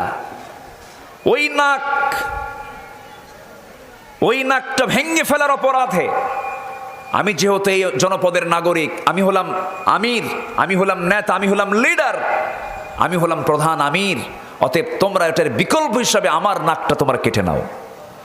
আল্লাহু আকবার বলবেন না? এটার নাম হচ্ছে ইসলাম। এটার নাম কি? আসতে বলবেন, এটার নাম কি? ইসলাম। সম্মানিত ভাইয়েরা, আবার এর মানে এই না আমার মুখে অন্য ধর্মের প্রশংসা আসা যাবে না, ঠিক কিনা? আমার মুখে আসবে কিসের প্রশংসা? ইসলামের। বলেন কিসের? আরো জোরে মানে কিসের বলেন? কারণ আল্লাহ তাআলা আবার এই জায়গায় বলে দিয়েছেন সাফ কথা, শোনো, অরিজিন ধর্ম একমাত্র ধর্ম, কিন্তু অন্য কিছু নয়। আল্লাহ রাব্বুল আলামিন বলেছেন, ইন্নাদ-দীনা ইনদাল্লাহিল ইসলাম। জোরে বলুন আল্লাহু আকবার। আল্লাহর কাছে মনোনীত, আল্লাহর কাছে নির্ধারিত একটাই দিন, একটাই ধর্ম, তার নাম কি বলেন? আসতে বলবেন না, তার নাম কি? কিন্তু আমার দেশে পূজা মণ্ডপে মুসলিম বেশি যায় না হিন্দু ভাইরা বেশি যায়? আলহামদুলিল্লাহ। তাহলে এই লক্ষণ কি ভালো? আমাদের মসজিদগুলোতে মুসলিম যায় না হিন্দুরা যায়? একটা হিন্দু ভাইকে খুঁজে পাওয়া যায় নাকি? যায়, খুঁজে পাওয়া যায়। ঈদগাহ মাঠে খুঁজে পাওয়া যায় নাকি? ঈদগাহ মাঠে পাওয়া গেল না, মসজিদে পাওয়া গেল না, জানাজার প্রান্তরেও তাদেরকে পাওয়া গেল না। আর আপনি কেমন মুসলমান, তাদের ধর্মীয় উৎসবে আপনি চলে গেলেন, নারিকেলের নাড়ু খাইলেন বিসমিল্লাহ কয়া। এটা কেমন কথা? এখানে একটু আপত্তি আছে। আপত্তি আছে না নাই? আচ্ছা, এগুলো করা যাবে না। আমার ভাইয়েরা, একটু আবার মূল আলোচনার দিকে চলে আসি। আমরা ব্যবসায় লস করতে চাই না লাভ করতে চাই? কয়টা কাজ করব আমরা? এর মধ্যে এক নম্বর হলো আমরা কোরআন তেলাওয়াত করব। অনিয়মিত না নিয়মিত? নিয়মিত কোরআন তেলাওয়াত করব। আবু তালেবের কথা বলছিলাম। আবু তালেব যদিও কাফের, আমার নবীজি তার সঙ্গে মিলেমিশে চলেছেন। আমার নবীজি ইহুদির সঙ্গেও মিলেমিশে চলেছেন, খ্রিস্টানদের সঙ্গেও মিলেমিশে চলেছেন, তাদের সঙ্গে সন্ধি চুক্তি করেছেন, তাদের সঙ্গে অনেক চুক্তি তিনি সম্পাদন করেছেন। মদিনার রাষ্ট্র গঠন করেছিলেন, ইহুদিদের সাথে খ্রিস্টানদের সাথে সমঝোতা করেছিলেন। মানে এর মানে আবার এই নয় যে ইসলামকে তিনি বিক্রি করেছেন, ইসলামকে কখনো তিনি নিচে রাখতে দেন নাই, ঠিক কিনা? ইসলামকে কখনো তিনি মাইনাস করেন নাই। আবু তালিব একজন কাফের হয়ে একদিন বলতেছে, মুহাম্মদ শোনো, যেদিন তোমার জন্ম হলো সেই জন্মের একদিন কি দুদিন পর আমি চাঁদের রাত্রিতে আমি তোমার ঘরের মধ্যে ঢুকলাম। তোমার মা তোমাকে ঘর থেকে ঘরের মধ্যে না রেখে তোমাকে চাঁদনি আকাশের নিচে শুয়ে রেখেছে। তুমি একা শুয়ে আছো, কেউ নাই তোমার ডানে বামে। নবজাতক তুমি, আমি আবু তালিব তোমাকে দেখতে এসে তোমাকে একাকী পেয়ে গেলাম। তুমি দেখি চাঁদের দিকে চেয়ে আসো, তুমি যখন ডান দিকে তাকাও চাঁদটা ডান দিকে লাফ মারে। একটু আস্তে কান সুবহানাল্লাহ। তুমি যখন বাম দিকে তাকাও চাঁদটা বাম দিকে লাফ মারে, নড়ে যায়। ডানে তাকাচ্ছ চাঁদ ডানে চলে আসি, আবার বামে তাকাচ্ছ চাঁদটা বামে চলে যাচ্ছে। আবার হাতটা দিয়ে যখন নিচের দিকে টান মারো তখন চাঁদটা নিচের দিকে আসতে থাকে। মুহাম্মদ, আমি কি ভুল দেখেছিলাম না সঠিক দেখেছিলাম? মুহাম্মদ বলো তো। আমার নবীজি মুস্কি মুস্কি হাসি মেরে বলছেন, চাচা আপনি যা দেখেছেন সম্পূর্ণ সত্যি দেখেছেন, কারণ আমার আব্বা তো আমার জন্মের 6 মাস পূর্বে দুনিয়া থেকে বিদায় নিয়েছেন। আমার মার মনটা খারাপ, আমার মার মনে একটু প্রশান্তি দেবার জন্য আল্লাহ রাব্বুল আলামিন আমাকে চাঁদটা আমার জন্য খেলনা বানায় দিয়েছিলেন। জোরে বলি সুবহানাল্লাহ। আমার নবীজি নবুয়ত পর চাঁদ দ্বিখণ্ডন কি হয় নাই? ইনশাক্কাল কামার, আকাশের চাঁদ তিনি দ্বিখণ্ডন করেছিলেন। কাফের মুশরিকরা প্রশ্ন করেছিল, তুমি যদি ইন কুনতা নাবিয়ান হাক্কা, তুমি যদি সত্যিকারের নবী হও, আকাশের চাঁদ তুমি দ্বিখণ্ডন করে ফেলো। আমার নবীজি আল্লাহ তাআলার অর্ডারে শুধু নখটা উঁচু করেছিলেন, আমার নবীর নখের পাওয়ার কে দিয়েছেন? এটা কি নখের পাওয়ার মূলত না আল্লাহর পাওয়ার? শুধু আমার নবীর নখটা উঁচু করেছিলেন, ইনশাক্কাল কামার, চাঁদটা দুভাগ হয়ে গেছে। সহিহ বুখারীর হাদিস, সহিহ বুখারীর হাদিস। চাঁদ যখন দ্বিখণ্ডন হয়ে গেল, চাঁদ কাঁপে। আমার নবীজি বলছেন, চাঁদ কাঁপিস কেন? চাঁদ থরথর করে কাঁপে। চাঁদের এই কাঁপুনি দৃশ্য দেখে রাসূল বললেন, চাঁদ তুই কাঁপিস না, আবার একাকার হয়ে যা। যখন হাতটা দিয়ে, যখন নখটা দিয়ে, যখন আবার ইশারা করলেন, চাঁদটা আবার একাকার হয়ে গেল। এগুলো মুআজিজা। এগুলো কি বলেন? এগুলো কি মুআজিজা। নবীদেরকে মুআজিজা কে দিয়েছেন? আমার নবীর জিন্দেগিতে অসংখ্য মুআজিজা প্রকাশ পেয়েছে, তার মধ্যে এক নম্বর মুআজিজা কি বলেন? আসতে বলবেন, এক নম্বর মুআজিজা কি? সকল নবীর মুআজিজা, সকল নবীর মুআজিজা তাদের মৃত্যুর মধ্য দিয়ে শেষ হয়ে গেছে। মুসার লাঠি আর আজ পৃথিবীতে নাই, তার কার্যকারিতা নাই। অনেক পয়গম্বরের মুআজিজা মৃত্যুর সঙ্গে সঙ্গে শেষ হয়ে গেছে, কিন্তু আমার নবীর মুআজিজা এমন একটা শ্রেষ্ঠ মুআজিজা কোরআন আজও আছে কিয়ামত পর্যন্ত। কেন? আল্লাহ রাব্বুল আলামিন গোটা দুনিয়াতে সব শেষ হয়ে যাবে, কোরআনটা ঠিক থেকে যাবে। জোরে বলি সুবহানাল্লাহ। সব ধ্বংস হবে, কোরআন কি ধ্বংস হবে? এই কোরআন নিয়ে যারা নাটক করে, এদের সঙ্গে আমাদের কোনো আপোষ নাই, ঠিক কি না?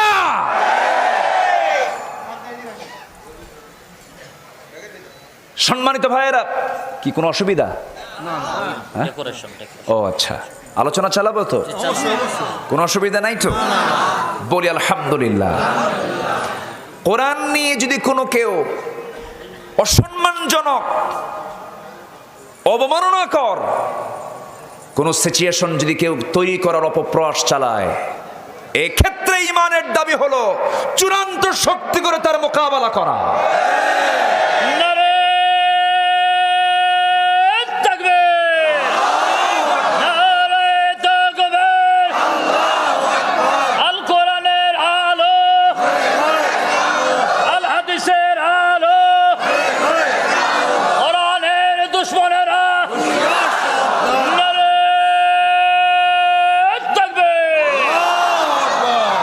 আচ্ছা, আমরা কার নাম নিলাম? আরো জোরে। এই স্লোগান অনেকের সহ্য হয় না, আছে না? আছে না? এরকম আছে না? বলেন তো। আচ্ছা, সহ্য হয় না কার জানেন? যার নামাজ নাই। নামাজে এই স্লোগান আছে না নাই? আল্লাহু আকবার আছে না নাই? রুকুতে কি? সেজদায় কি? সেজদা থেকে উঠতে কি? আচ্ছা, বাচ্চা যখন জন্ম নেয় তখন কি? হ্যাঁ, আচ্ছা, যখন মরে জানাজা তখনও কয় তাকবীর? তখনও কি বলেন? তাহলে জন্মে, মৃত্যুতে, নামাজে, সকল কাজে আল্লাহু আকবার। কোন প্রাণী জব করতে? আরো জোরে। তাহলে সব জায়গায় আল্লাহু আকবার লাগে, তোমার স্লোগানে আল্লাহু আকবার বিরক্ত লাগে। মুনাফিক তুমি! এখানেই তোমার বড় প্রমাণ, তুমি মুনাফিক। মুনাফিক চেনার জন্য সূরা মুনাফিকুন আছে না নাই? মুনাফিকুন পড়বেন, সূরা মুনাফিক কারা সব চিনে নেবেন।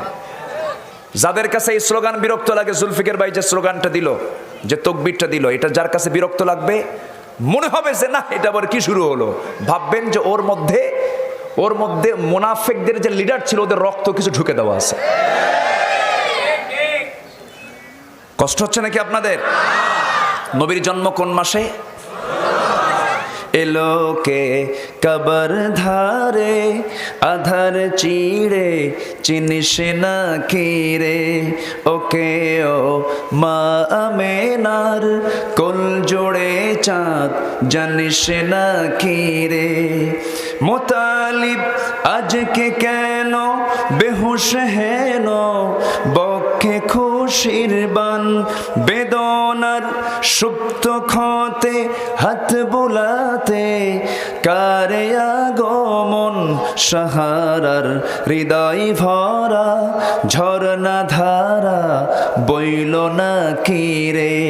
এলোকে কবর ধারে আধার চিড়ে চিনিস না কিরে, ওকে ও মা আমেনার কোল জোড়ে ওড়ে চাঁদ জানিস না কি রে। আল্লাহু আকবার, আরো জোরে আল্লাহু আকবার।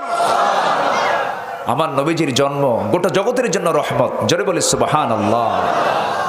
সে রাসূলকে ভালোবাসার প্রয়োজন আছে না নাই? নিজের জীবনের চাইতে কম, বইয়ের চাইতে কম, ছেলের চাইতে কম, সন্তানের চাইতে কম, সকল মহব্বতের চাইতে আমার রাসূলকে মহব্বত করতে হবে কম না বেশি? তার চাইতে বেশি কাকে? আল্লাহকে। তাহলে ভালোবাসার লেভেলগুলো কে করে দিয়েছেন? এক নাম্বার কে? নাম্বার 2 মুহাম্মদ সাল্লাল্লাহু। 3 নাম্বার কে? বউ। হ্যাঁ, জি ফাইন, বলি আলহামদুলিল্লাহ। পিতামাতা যদি ওয়াইন জাহাদাকা আলা কি আন তুশরিকা বিহি মা লাইসা লাকা বিহি ইলমুন ফালা তুতিউহুমা ওয়া সাহিবুহুমা ফিদ দুনিয়া মারুফা। তোমার পিতামাতা যদি তোমাকে শিরকের দিকে ঠেলে দেয় তখন কি আনুগত্য করা যাবে? তাহলে এখানে সেই অপশনটাও আসবে না। নাম্বার 3 অপশন হলো দ্বীনি ভালোবাসা। কি ভালোবাসা বলেন? আমরা এখানে কি ভালোবাসা নিয়ে আছি? আমাদের সম্পর্ক কিসের সম্পর্ক? দ্বীনের সম্পর্ক। কিসের সম্পর্ক? দ্বীনের সম্পর্ক। কাউকে ভালোবাসবো কার জন্য? কাউকে ভালোবাসবো না কার জন্য? কারোর সঙ্গে শত্রুতা করব কার জন্য? কাউকে দান করব কার জন্য? কাউকে দান করব না কার জন্য? আল্লাহর জন্য। একজন 100 টাকা দান করেছে। জি আলহামদুলিল্লাহ, থাকুক। সম্মানিত ভাইয়েরা, খুব দ্রুত ঘুরতেছে, আমি তো পয়েন্টে যেতে পারিনি এখনো। 19 কাজের সফলতা। কত কাজের সফলতা? একটাও কি বলছি আমি? লস নাই। কয় কাজে চলতেছে? কয় নাম্বার? আরো কয়টা আছে? 2টা আছে। বলি ইনশাআল্লাহ আজকে হবে, আলোচনা হবে তো ইনশাআল্লাহ। 1.5 ঘন্টা পরে আলোচনা হবে, দেখা যাক। বলি আলহামদুলিল্লাহ। খুব ভালো মানুষ, সবাই বসেন। জি কোনো টেনশন নাই, ফজর পর্যন্ত আছি আমরা। জি খুব ভালো। জি না এটা পড়ে। জি কষ্ট পাচ্ছেন আপনারা? এখান থেকে কে ওঠে নাকি? কোন বসেন বসেন। ওঠে কেন? মানে ওঠার কোনো সুযোগ নাই। জি জি বলি ইনশাআল্লাহ। তাহলে আমরা সফল হতে হলে কয়টা কাজ করব? 19টা কাজ। কয়টা কাজ? 19টা কাজ। 1 নাম্বার হলো আমরা আত্মশুদ্ধি লাভ করব।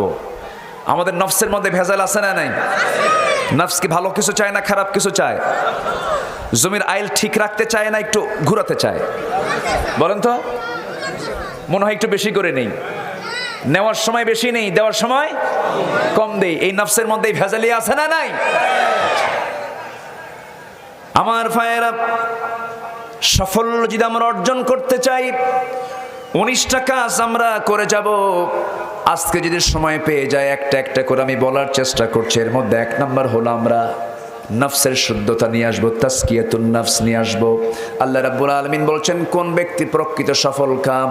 قد أفلح من تزكى وذكر اسم ربه فصلى قد أفلح من زكاها وقد خاب من دساها জোরে বলুন আল্লাহু আকবার। নফসকে ঠিক রাখলে পরে সব ঠিক হয়ে যাবে। নফসকে যদি আমরা বেঠিক রেখে ফেলি সব আমাদের শেষ হয়ে যাবে। এই জন্য নফসের ট্রিটমেন্ট সবার আগে না সবার পরে? আমাদের অসুখ হলে পরে ডাক্তারের কাছে চলে যাই, তিনি জ্বরের ওষুধ দিয়ে দিলেন, ডায়াবেটিসের ওষুধ দিয়ে দিলেন, কিন্তু নফসের এই রোগ সারার জন্য, রুহের খোরাক মেটানোর জন্য, রুহের ভিতরে যে খোরাকের প্রয়োজন হয়, রুহের খোরাক মেটাবে কোন কিতাব বলেন? আসতে বলেন কোন কিতাব? আজকে আমরা এখানে কিসের খোরাক নিতে এসেছি? রুহের খোরাক কিসের বলেন? বলেন রুহের খোরাক কি দিয়া? কোরআন দিয়ে আমরা মেটাতে এসেছি। আমার ভাইয়েরা, নফসকে কখনো পাত্তা দেওয়া যাবে না, কারণ ইন্নান নাফসা লাআম্মারাহ, নফস মানুষকে খারাপ কাজের দিকে নিয়ে যায়, ঠেলে নিয়ে চলে যায়। ওমা উবাররিউ নাফসি ইন্নান নাফসা লাআম্মারাহ, ইউসুফ আলাইহিস সালাতু ওয়াস সালাম আল্লাহর পয়গম্বর হওয়ার পরেও তিনি বলেছিলেন, আমি নিজেকে নির্দোষ মনে করি না। জুলাইখার সুন্দর রূপ আমার সামনে যখন ডিসপ্লে করলো, 12টা দরজা লাগায় দিয়া যখন আমার ঘরের মধ্যে আমাকে উঠালো, তার ঘরের মধ্যে উঠায় নিয়া তার যৌবনের সমস্ত কিছু যখন আমার সঙ্গে ডিসপ্লে করলো, আমার সামনে যখন সে ফুটে তুললো, আমি বারবার নিচের দিকে তাকাই। পর্দার দরকার পুরুষেরও, পর্দার দরকার নারীরও, কারণ চোখের হেফাজত করবেন নারীও এবং পুরুষ। বরং আল্লাহ রাব্বুল আলামিন চোখের হেফাজত করতে বলেছেন আগে নারীকে না আগে পুরুষকে। আগে পুরুষ, ইয়াগুদ্দু মিন আবসারিহিম, পুরুষ তুমি আগে নিজের দৃষ্টিকে অবনত করো, নিম্নগামী করো। সাইয়েদানা ইউসুফ আলাইহিস সালাতু ওয়াস সালাম আল্লাহর পয়গম্বর, সবচেয়ে সুন্দর সুরত করে, নবীদের মধ্যে সবচেয়ে সুন্দর সুরত করে ইউসুফ আলাইহিস সালাতু ওয়াস সালামকে আল্লাহ পাক দুনিয়াতে পাঠিয়েছেন। সুন্দর চেহারাই তার জন্য ফিতনা হয়ে গেছে, ঠিক কি না? ইউসুফের সুন্দর চেহারা তার জন্য পরীক্ষার কারণ হয়ে গেছে। এত সুন্দর চেহারার ইউসুফ আলাইহিস সালাতু ওয়াস সালাম ছিলেন, জুলাইখা তার জন্য পাগলি হয়ে গেল। সবাই বলছে, জুলাইখা তুমি কি এমন যুবক যার জন্য তুমি পাগলি হয়ে গেছো? কোরআন সাক্ষী, কত সুন্দর কথা। কেন তুমি পাগলি হয়ে গেলে? কি হয়েছে? কি তার ভিতরে রূপ আছে? জুলাইখা বলতেছি, তার মধ্যে কেমন রূপ আছে আমি তোমাদের সামনে একবার করে দেখিয়ে নিয়ে যাব, তোমরা দেখবে তাকে শুধু একটা বার। সেই সময় করলো কি, টেকনিক করে হাতের মধ্যে একটা করে বটি, একটা করে লেবু দেওয়া হলো, সেই লেবুটা কাটার জন্য দেওয়া হলো। সেই সময় ইউসুফ আলাইহিস সালাতু ওয়াস সালামকে তাদের সামনে দিয়ে যখন নিয়ে যাওয়া হলো, সেই লেবু কাটতে কাটতে তার চেহারার দিকে যখন তাকিয়েছে ওই সমস্ত নারীরা, তারা তাদের হাত লেবু কাটতে গিয়ে হাত পর্যন্ত কেটে ফেলেছিল, তবুও তারা তার দর্শন থেকে তারা নিজেকে নিম্নের দিকে নিয়ে আসতে পারে নাই। হাত যখন কেটে গেছে, জুলাইখা বলতেছে, লেবু কাটতে না হাত কাটলা কেন? সেই সময় বলতেছে, ওই সমস্ত নারীরা সারা জীবন বহু পুরুষ দেখেছে, এমন সুন্দর পুরুষ আমাদের জীবনে কখনো চোখের সামনে পড়ে নাই। আম্মা জান আয়েশা বলেন, ওই সমস্ত নারীরা যদি একটাবার আমার নবীর দিকে তাকাতে পারত, তাহলে তারা তাদের হাত কেন কলিজা কেটে ফেলতো, তবুও তারা টের পেত না। তাহলে আমার নবী আরো সুন্দর, কম না বেশি? আমার নবীর সৌন্দর্য আরো কম না বেশি? সবাইকে রাসূলকে দেখতে চান নাকি? সবাইকে রাসূলকে দেখতে চান নাকি? সবাই দেখতে চান? দেখবেন কোথায়? বাস্তবে না স্বপ্নে? বলেন, বাস্তবে না স্বপ্নে? স্বপ্নে তো আমরা অনেক কিছুই দেখি, এই দুনিয়াতে তার বাস্তবে দেখা সম্ভব না, কিন্তু স্বপ্নে দেখার সুযোগ আছে না নাই? আছে না? স্বপ্নে তো অনেক কিছুই দেখি। রাজার মেয়েকে বিয়ে করে রাজা হয়ে গেছে, আছে না নাই? হয়ে গেছে। রাসূলকে স্বপ্নে যদি কেউ দেখে, এটা কি মিথ্যা হবে না সত্য হবে? সত্য। শয়তান আমার নবীর সূরত ধারণ করতে পারে না। আল্লাহু আকবার বলেন। আমার ভাইয়েরা, ইউসুফ আলাইহিস সালাতু ওয়াস সালাম সেই সময় কি করলেন? যখন তাকে বিশাল বড় পরীক্ষার মধ্যে তিনি পড়ে গেলেন, ওই জুলাইখাও কম সুন্দরী ছিল না। তৎকালীন দুনিয়ার সবচেয়ে সুন্দরী নারী ছিল জুলাইখা। কিন্তু জুলাইখা এমন করে পরকিয়া করতে চাইলো কেন? স্বামী থাকতে সে অন্য পুরুষের দিকে কেন নজরটা দিল? এটার তাফসিরে, এটার ব্যাখ্যায় বহু কিছু এসেছে। এর মধ্যে একটা ব্যাখ্যা এসেছে, তার স্বামী আজিজে মিশর, সে ছিল পুরুষত্বহীন একটা মানুষ, তার মধ্যে কোনো যৌবন ছিল না, এটা একটা কারণ ছিল।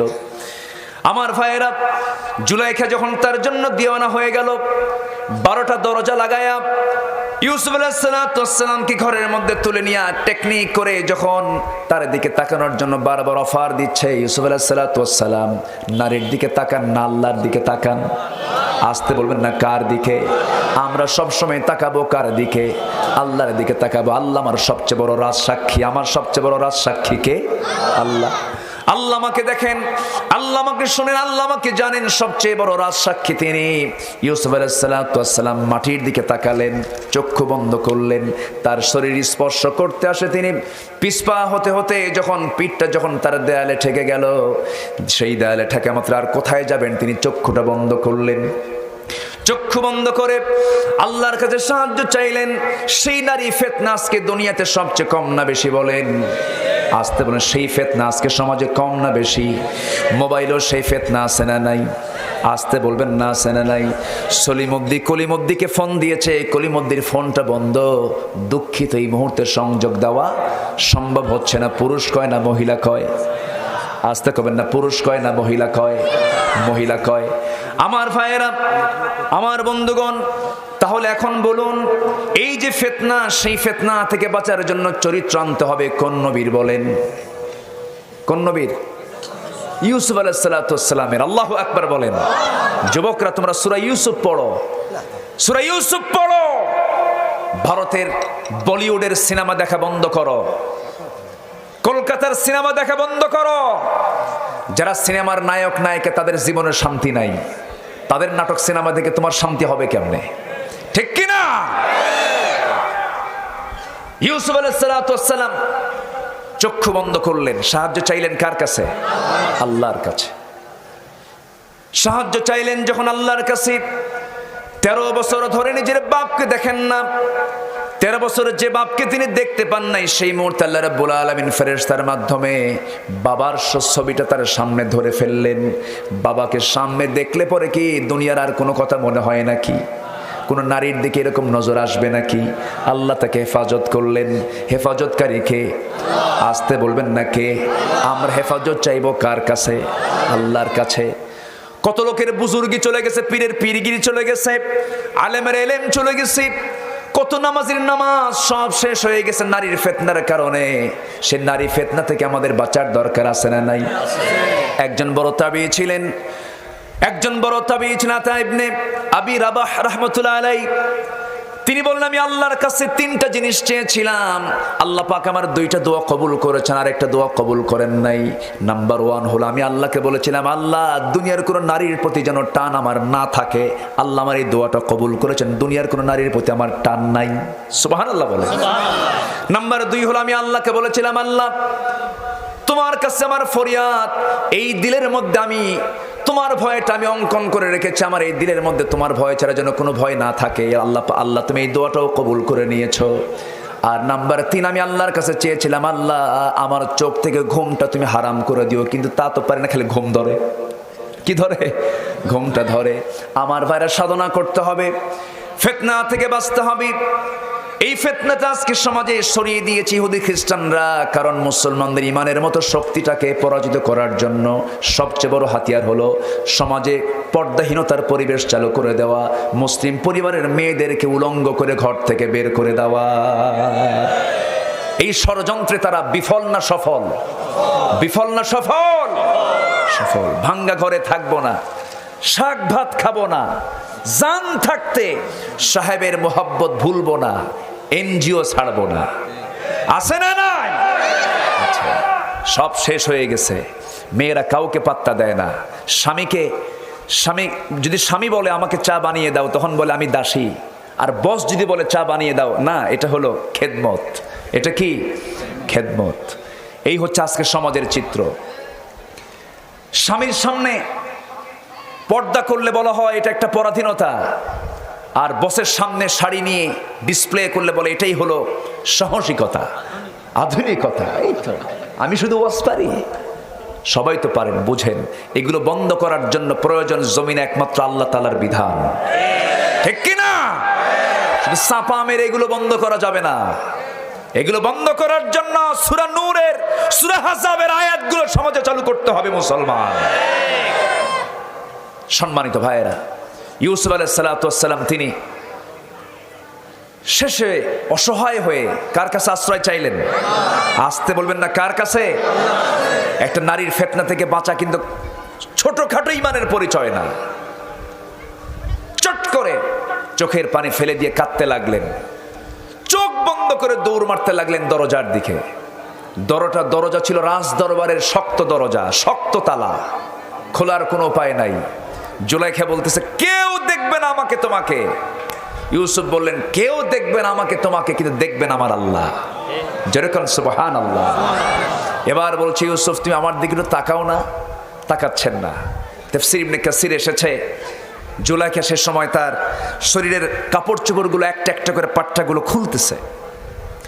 একটা করে পাট্টা খোলে, চুলের খোপাটা ছেড়ে দেয়, সামনের দিকে ঝুঁকে পড়তে নেয়। টকবগে যুবক, 25-26 বছরের টকবগে যুবক ইউসুফ আলাইহিস সালাতু ওয়াস সালাম সেই দিকে একটাবারের জন্য তাকালেন না। দুনিয়ার সমস্ত যুবকদেরকে জানান দিচ্ছেন, যুবকরা, জান্নাত যদি পেতে চাও তোমরা আমি ইউসুফ আলাইহিস সালাম আমার চরিত্রের মতো চরিত্র তোমরা অর্জন করো কারণ কিয়ামতের দিন আল্লাহ রাব্বুল আলামিন রাজুলুন ইদা দাআত ইমরাতান যাত হাসাবিন ওয়া জামালিন ইন্নী আখাফুল্লাহ, সেই সমস্ত যুবককে আল্লাহ পাক আরশের ছায়ার নিচে স্থান দিবেন যে যুবককে একটা লাইলি এসে বলবে, একটা আলী এসে বলবে আমি তোমাকে দারুণ ভালোবাসি, আর যুবক বলবে আমি আল্লাহকে সবচেয়ে বেশি ভালোবাসি। যেরকম সুবহানাল্লাহ। এইরকম করে অফার করবে, সে আল্লাহকে ভালোবাসবে, ওই ফিতনার দিকে যাবে না, ওই ফাসাদের দিকে সে যাবে না। ইউসুফ আলাইহিস সালাম যখন তার সামনে চুলের খোপাটা ছেড়ে দিল, চক্ষুটা বন্ধ করলেন, ভাবলেন দরজার দিকে একটা দৌড় মারি দেখি তো শেষ চেষ্টা করে কি হয়। দরজার দিকে দৌড় মারলেন। ওয়াল্লাযীনা জাহাদু ফিনা লানহাদিয়ান্নাহুম সুবুলানা, যে বান্দা আমার দিকে আসতে চায় আমি তার জন্য দরজাটা খুলে দেই, পথ খুলে দেই। ওয়াল্লাযীনা জাহাদু ফিনা লানহাদিয়ান্নাহুম সুবুলানা, সাবিলের বহুবচন সুবুল। একটা দরজা নয় 12টা দরজা তার জন্য খুলে গেল। সকল দরজা আল্লাহ রাব্বুল আলামিন তার জন্য খুলে দিলেন। পট করে খুলে গেল। বাইরে বের হয়ে গেলেন। বাইরে বের হয়ে দেখেন জুলাইখার স্বামী তার সামনে দাঁড়ানো। এমন সময় পিছন থেকে তার জামার পিছন থেকে একটা আস্তিনটা টান মেরেছে। লম্বা লম্বা নখ ছিল, এখনো নখ বড় বড় নখ। মহিলা আছে না নাই? আসতে বলবেন না, আছে না নাই? এটা কিন্তু এখনকার স্টাইল না, আগের স্টাইল। আগের থেকে এগুলো চলে আসছে। যখন টান দিয়েছে জুব্বার পিছনে যখন ছিঁড়ে পড়েছে, সম্পূর্ণ এগুলো আয়াত কিন্তু কামিসুহু মিন দুবুরিন, পিছন দিকে যখন টান মেরেছে তখন ছিঁড়ে গেছে। বাদশা আজিজ দেখে প্রমাণ হয়ে গেল জুব্বার পিছনে ছিঁড়েছে, মানে হলো ইউসুফের কোনো মাত্র দোষ নাই। ইউসুফ দৌড় মেরে বাঁচতে চেয়েছে, জুলাইখা দোষী হয়ে তাকে টানতে এসেছে। প্রমাণ হলে কি হবে? লাভ হলো না। রাজদরবারের রাজরানীর দোষ প্রমাণ হলে রাজার সম্মানটা কোথায় চলে যায়? বিচারটা সম্পূর্ণ উল্টে গেল। এখনো বিচার উল্টায় কিনা? আসতে উল্টায় কিনা? সলিমুদ্দির বিচার কলিমুদ্দির ঘাড়ে যায়, কলিমুদ্দির বিচার সলিমুদ্দির ঘাড়ে চলে যায়। কিন্তু আমার নবীজির শাসনামলে, খলিফা ওমরের শাসনামলে, হযরত আলীর শাসনামলে এমন একটা বিচার হয়েছিল, এমন বিচারের রায় সেই সময় দেওয়া হয়েছিল। রাসূল বলেছিলেন, শোনো, যে মহিলা চুরি করেছে, অনেক ধনাঢ্য পরিবারের মহিলা হতে পারে, ওমর তুমি আমার কাছে আপিল করতে এসেছ। ওই ফাতিমা চুরি না করে, ওই চুরি করেছিল ফাতিমা নামে একজন মহিলা, ওই ফাতিমা চুরি না করে যদি আমার কন্যা ফাতিমা যদি চুরি করে ধরা পড়ে যেত, আমি এই জায়গায় কোনো প্রকার স্বজনপ্রীতি দেখতাম না। আমি নবীজি সবার চোখের সামনে আমি আমার মেয়ের হাতটা টেনে এনে আমি কেটে ফেলে দিতাম। যেরকম সুবহানাল্লাহ। সেই বিচার কি সবাই দেখতে চান নাকি? সেই বিচার হবে কি দিয়া? আসতে বলবেন না, কি দিয়া? কি বিচারক তারা ছিলেন? কাজী সুরাইহ, একজন বিচারক ছিলেন কাজী সুরাইহ ইবনুল হারিস আল কিন্দি, ইয়েমেনের মানুষ। কাজী সুরাইহ এত বড় একজন বিচারক ছিলেন। 117 বছর তিনি হায়াত পেয়েছিলেন। 60 বছর তিনি বিচারকের দায়িত্ব পালন করেছেন। তাবি ছিলেন, ওমরের আমলে শাসক ছিলেন, হযরত আলীর আমলে শাসক ছিলেন। 2 জন খলিফার বিরুদ্ধে তিনি রায় পর্যন্ত দিয়েছিলেন। আল্লাহু আকবার। খলিফার বিরুদ্ধে বিচারক রায় দেয়, খলিফার বিরুদ্ধে বিচারক রায় দেয়। আল্লাহু আকবার। খলিফার বিরুদ্ধে। কোন খলিফা? ওমরের মতো মানুষ। ওমর রাদিয়াল্লাহু তাআলা আনহু একটা ঘোড়া কিনেছেন। কি কিনেছেন? ঘোড়া কিনে সেই ঘোড়াটা নিয়ে তিনি উঠলেন, ঘোড়া দাবড়ালেন। কিছুক্ষণ দাবড়ায় দেখেন ঘোড়ার হাঁটতে পারে না। বিক্রেতার কাছে এসে বলেন, এই তুমি আমাকে অকেজো ঘোড়া দিয়েছ। ঘোড়াওয়ালা বলে, অসম্ভব, আমি ঘোড়া আপনাকে সুস্থ দিয়েছি, অসুস্থ হয়ে গেছে। কেন আমি এই ঘোড়া নেব না? কেন আমি এই ঘোড়া আমিও ফেরত নেব না, আমি আপনার কাছে বেঁচে খাইছি। কি কথা কি বুঝতেছেন আপনারা? দারুণ দ্বন্দ্ব লেগে গেল। তাহলে কি করা যায়? এই এলাকায় একজন কাজী আছে, বিচারক আছে, কে চলো আমিও যাব, বিচার প্রার্থী হব, তুমিও চলো, বিচার হোক। কাজী সুরাই বসা। কাজী সুরাই দেখতেছে আমিরুল মুমিনিন, অর্ধ দুনিয়ার শাসন করত ওমর, বিচার প্রার্থী হয়ে তার আদালতে হাজির হয়েছেন। আল্লাহু আকবার বলবেন না? আগে কি হ্যালো দিছে? আগে কোনো হ্যালো আছে? বললেন, কাজী সাহেব ঘোড়া কিনছিলাম, ঘোড়া কিনে দেখি 2 মাইল যেতেই কাইট পড়ে গেছে। এই অসুস্থ ঘোড়া আমি নেব না, ও ফেরত নিচ্ছে না, কি করা যায়? কাজী সুরাই বললেন, আমিরুল মুমিনিন আমি দুঃখিত, আমার রায়ে আপনি এটা নিতে, আপনার ঘোড়া আপনাকে নিতে হবে, কারণ লেনদেন হয়ে গেছে। কেন? আমাকে বুঝান। তিনি বললেন, আপনি যখন ঘোড়া নেন সেই সময় ঘোড়াটা আপনি কি সুস্থ দেখেছেন না অসুস্থ দেখেছেন? সুস্থ।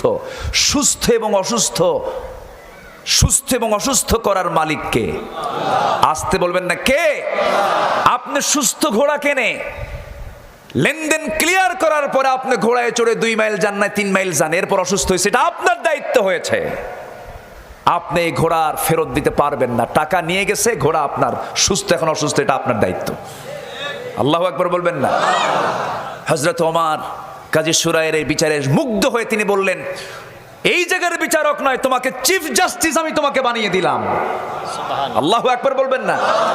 বিরুদ্ধে রায় দিল, পদ আরো কমলো না বাড়লো? আর আমার দেশে যদি বিরুদ্ধে রায় দেয়, দেশেই থাকে না, পাগলা বানায়া ছাড়ে, ঠিক কি না? এই তো অবস্থা। কষ্ট হচ্ছে আপনাদের? আরেকজন খলিফা আলী কয় নাম্বার খলিফা? ভালো করে কোন কয় নাম্বার? 1 নাম্বার কে? Number 2, number 3, number 4। কি সুন্দর মানুষ আপনারা। হযরত আলী আমার নবীজির জামাই। আমার নবীজির কি জামাই? যেন তেন জামাই না, কঠিন জামাই, ঘর নাই বাড়ি নাই। সুবহানাল্লাহ বলবেন না? আর এখন জামাই খুঁজতে গেলে বলে, চাকরি আছে কি? হ্যাঁ। সরকারি নাকি? সরকারি হলে দেওয়া যাবে না। এই থামো, এখানে তো দেখতেছি জিনিস একখান বসে আছে, খুব কঠিন জিনিস, যে আয়াত কই সে আয়াতেও ফলো করে, ও হাফেজ মনে হয়। আলহামদুলিল্লাহ, আলহামদুলিল্লাহ বলেন। আল্লাহ তুমি তাকে বড় আলেম বানাও। জি ঠিক আছে। কি যেন বলতেছিলাম? হযরত আলী কি জামাই, তিনি বিয়ে করবেন, নবীজির মেয়েকে বিয়ে দেওয়া হবে। রাসূল বলেন, আমার মেয়ে ফাতিমাকে বিয়ে দেবে। এই ওঠে কেন? বাবু, আব্বু, বসো বসো বসো। ও শিক্ষক দৌড় মারছে, উপায় নাই, বসো, আর একটু সময় শেষ করে দেই নাকি দোয়া করে দেই। হযরত আলী তার মেয়েকে বিয়ে দিবেন, সবাইকে ডাকতেছেন, সবার কাছে প্রস্তাব দিলেন, কে আছো বিয়ে করবে? সবচেয়ে ধনী ধনী সাহাবীরা নবীর কাছে এসে বলেন, হুজুর আপনার মেয়েকে আমার হাতে দেন। রাসূল বলেন, অসম্ভব, হবে না, যাও। একের পর এক সব ব্যাক। রাসূল বললেন, আমার কাঙ্ক্ষিত লোক এখনো আসে নাই। সবাই ব্যর্থ হয়ে ফিরে এসেছে। সবাই বলতেছে, আলী তুমি শুধু বাদ আছো, যাও। আমি কেমনে যাই? লজ্জা পাচ্ছি। কেন? ঘরই নাই, তার মেয়েরে বিয়ে করে এনে ঘর, কোন ঘরে তুলবো? ঘরই তোমার নাই, যাও না তুমি সাহস করে। আস্তে আস্তে করে নবীর সামনে গিয়ে আস্তে করে বসলেন, সালাম বিনিময় হলো। রাসূল বলেন, আলী তুমি আমার কাছে আসছো, কি নিয়তে আসছো? হুজুর কি নিয়তে আসছে তা নিজেও জানি না। রাসূল বললেন, তুমি কি বিয়ে করবা? আমার মেয়েকে বিয়ে করবা? হুজুর দিলে করা যায়। সুবহানাল্লাহ বলবেন না? আচ্ছা, তুমি যে বিয়ে করবা, টাকা পয়সা আছে? কে টাকা পয়সা পাবেন কোথায়? ঘরই তো নাই আমার।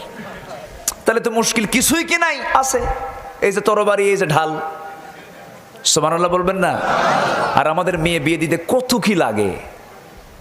কি আছে? অমুক জায়গায় চাকরি, অফিস কোথায়? মঙ্গল গ্রহে। আছে না নাই বলেন তো? আছে। বিসিএস ক্যাডার, এই ক্যাডার, ওই ক্যাডার, সন্ত্রাসী, কি আছে না নাই বলেন তো? আছে, এগুলো লাগবে। আমার নবীজি বললেন, ফাতিমা তোমাকে বিয়ে দেব, এমন জামাই দেব যে হবে আসাদুল্লাহিল গালিব। আল্লাহু আকবার।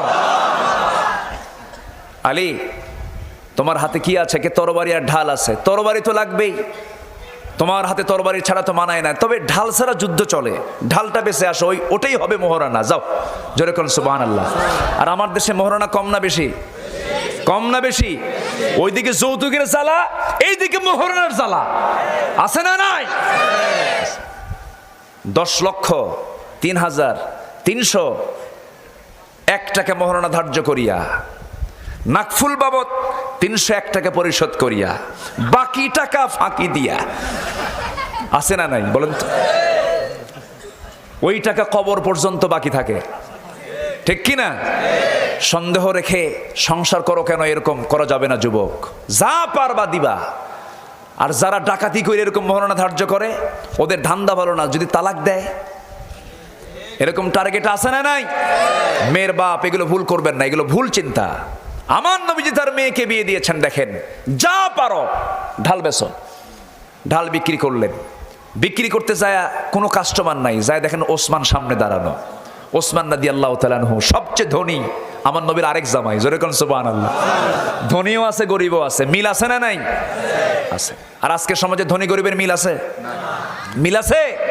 মিল নাই। আমার নবীজি বললেন যাও বিক্রি করে আসো। বিক্রি করতে যায় ঢালটা নিয়া ওসমান রাদিয়াল্লাহু সামনে দাঁড়ায় গেছেন। ওসমান বলছেন আলী তুমি ভোর বেলায় সাত সকালে তুমি এই ঢাল নিয়ে তুমি বাজারে দাঁড়ায় আছো কেন? বিক্রি করবো, খুব সমস্যা, বিক্রি করতে হবে। কি সমস্যা?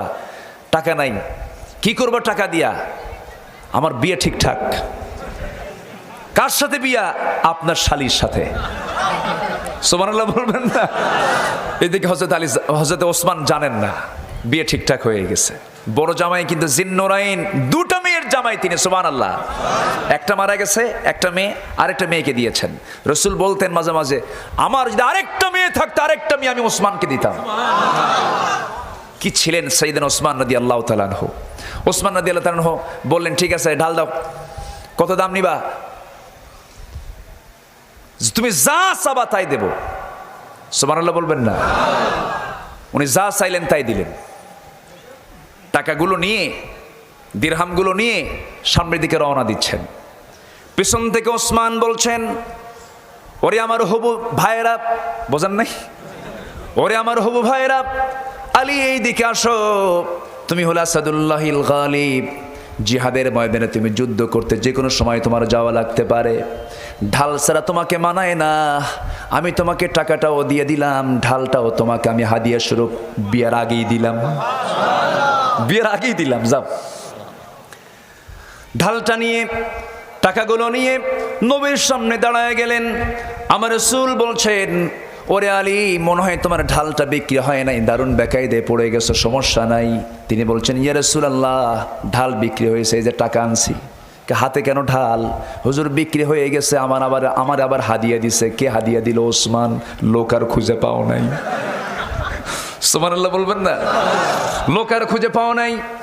এমন লোকের কাছে বিক্রি করতে গেছো, আমি তো ওসমানকে বলার সুযোগই পেলাম না, তুমি আগেই জানাই আসলাম, এখন কেমনে তারে কই? বড় আমার জামাই, কিন্তু সেই বড় জামাই তো আমার এলাকার মতো আপনার এলাকার মতো এরকম তেড়ি মার্কা জামাই না। কথা বোঝেন নাই? আমার আগে কয় নাই বিয়েতে যাবো না, এরকম আছে না নাই? কিন্তু সাইয়েদনা ওসমান তো তা ছিলেন না। সুন্দর বিষয়, বিয়ের বিষয় হয়ে গেছে, সুন্দরভাবে হয়ে যাক। আমার নবী যে বিয়েটা সম্পন্ন করবে, নরম্বরপূর্ণ বিয়ে, যে বিয়েতে কোনো খরচ নাই, যে বিয়েতে কোনো প্রকার অতিরিক্ত কোনো প্রকার বিলাসিতা নাই, আমার নবীজি বিয়ে দিলেন। বিয়েটা দেওয়ার সময় আমার নবীজি যখন ইজাব কবুল হয়ে গেছে, আমার নবীজি আস্তে করে আমার নবীজি তার মেয়েটাকে কাছে নিয়ে বলছেন ও আমার মেয়ে ফাতিমা, তুমি আমার দেহের টুকরা, আমার রক্ত তুই, তোকে আমার একদিন না দেখলে ভাল লাগে না। তবে তোকে একটা কথা বলে দিই ফাতিমা, আজকে থেকে তুই তোর স্বামীর ঘরে যাচ্ছিস। আমার মেয়ে তুমি তোমার স্বামীর ঘরে যাচ্ছ, এই যে আজকে তোমাকে পাঠায় দিলাম, মৃত্যুর দিন পর্যন্ত স্বামীর বিরুদ্ধে একটা নালিশও যেন আমার কানে না আসে। একটু আস্তে কোন সুবহানাল্লাহ। আজকের বাপ মারা বলে যা কিছু হইলে ফোন দিবি, খাইয়া ফেলাবো। আসেন এরকম আসেন? আমার ভাইয়েরা, আমার নবীজি মেয়েকে পাঠায় দিলেন। কোথায় পাঠালেন? ঘর নাই, বাড়ি নাই। আমার নবীজির কাছে কয়েকদিন পরে সে বলছে আব্বা জান আমাদের তো ঘর নাই, একটা ব্যবস্থা করা যায় কিনা? আমার নবীজি করলেন কি, পাশে একটা ছোট্ট ঘর ভাড়া নিলেন। নবীজি তাকে পাশেই রেখে দিলেন। সন্তান দুটা হলো, ওই সন্তান দুটা হলো, সংসারের কাজকর্ম বেড়ে গেছে। একদিন বলছেন আব্বা একটা দাসী দেওয়া যায় নাকি, আমার একটু সহজ হতো।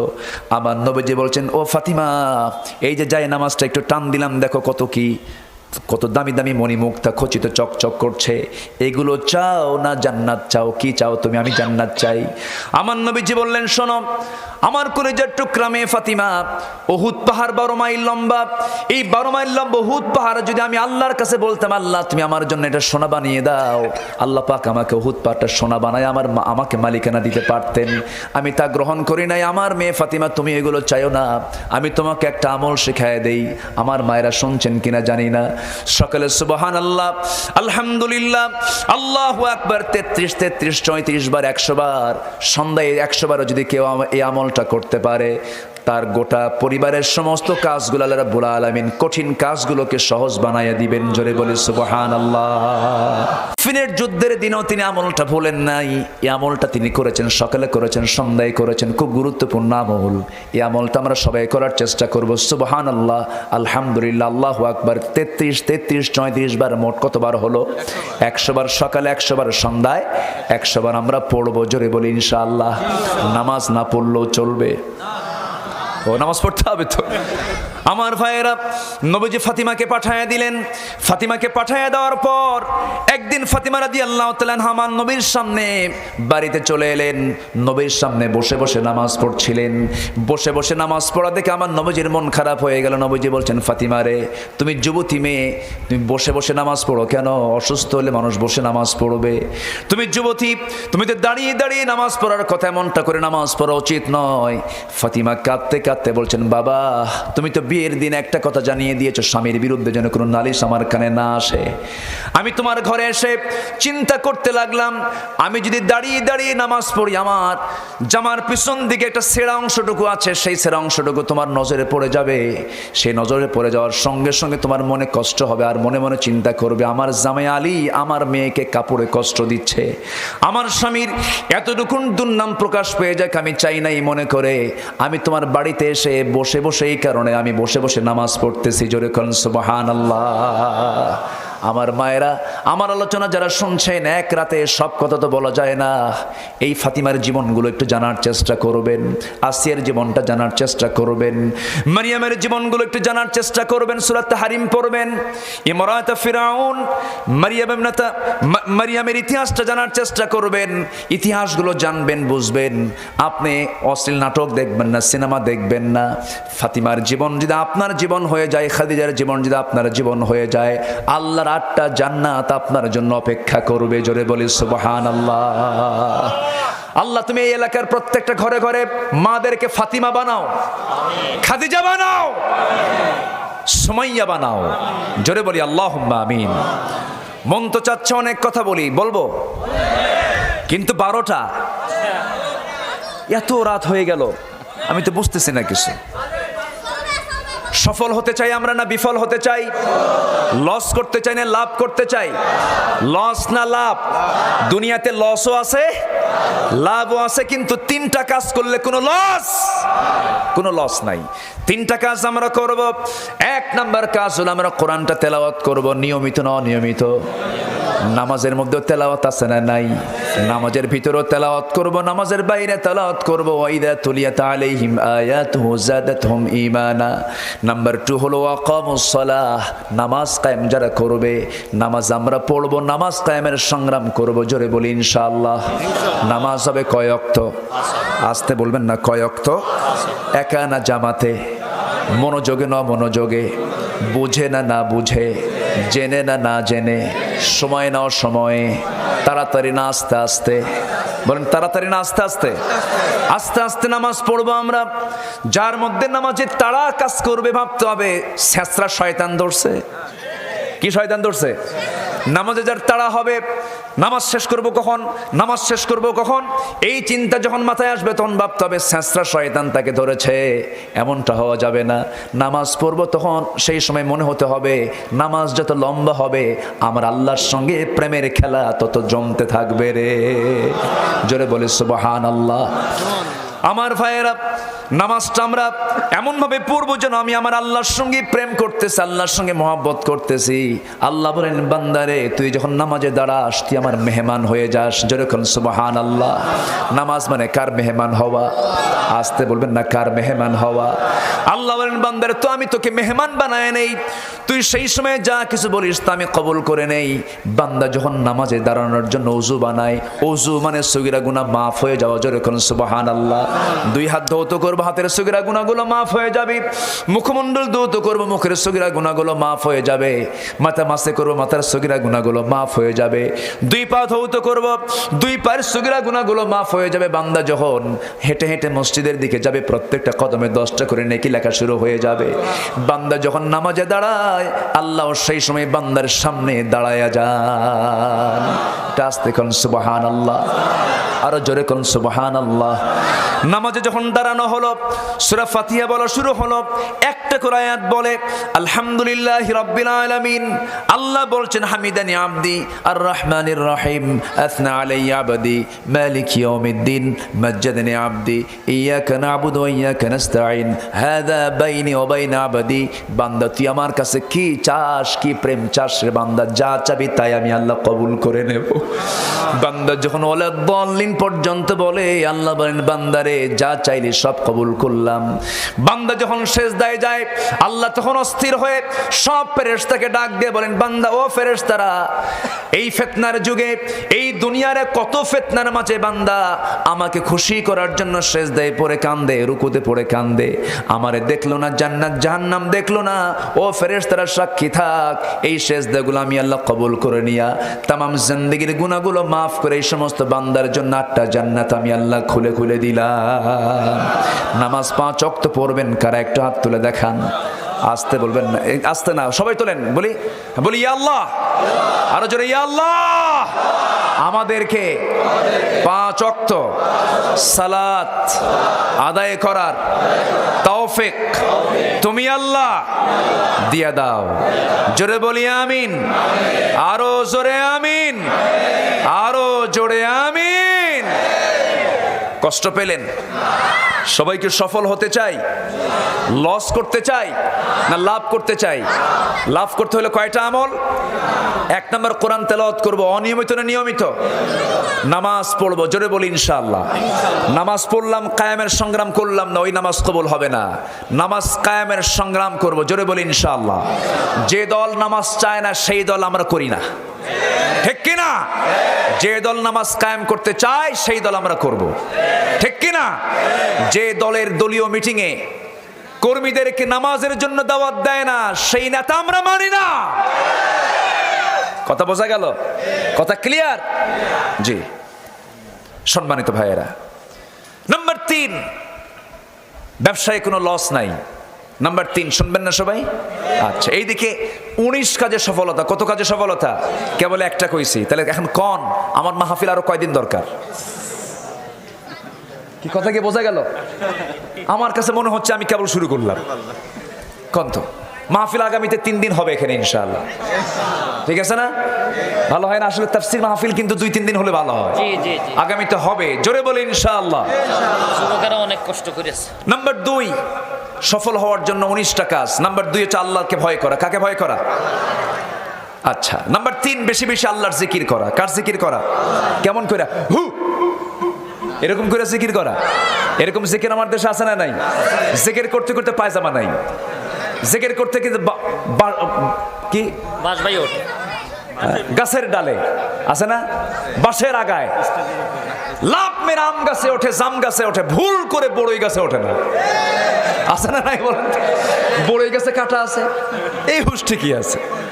হ্যাঁ, এই হচ্ছে সমস্যা। বক্তা ওয়াজ করে, সামনে লাফায় ব্যাঙের মতো, আছে না? এগুলো ভণ্ডামি। এগুলো আমার নবীজির বয়ানে কোন সাহাবীর দ্বারা এরকম ঘটনা ঘটে নাই। এগুলো করা যাবে না। নাম্বার 4, তওবা করা। কি করা? হ্যাঁ, তুবু ইলাল্লাহি আইয়ুহাল মুমিনুন লাআল্লাকুম তুফলিহুন। আল্লাহু আকবার বলেন। নাম্বার 5 হলো আল্লাহর নিয়ামত স্মরণ করা। নাম্বার 6 হলো অপবিত্র অবৈধ জিনিস গ্রহণ না করা। 7 হলো সৎকর্ম করা। 8 হলো শয়তানের কাছ থেকে দূরে থাকা। 9 হলো আল্লাহ রাসূলের আনুগত্য করা।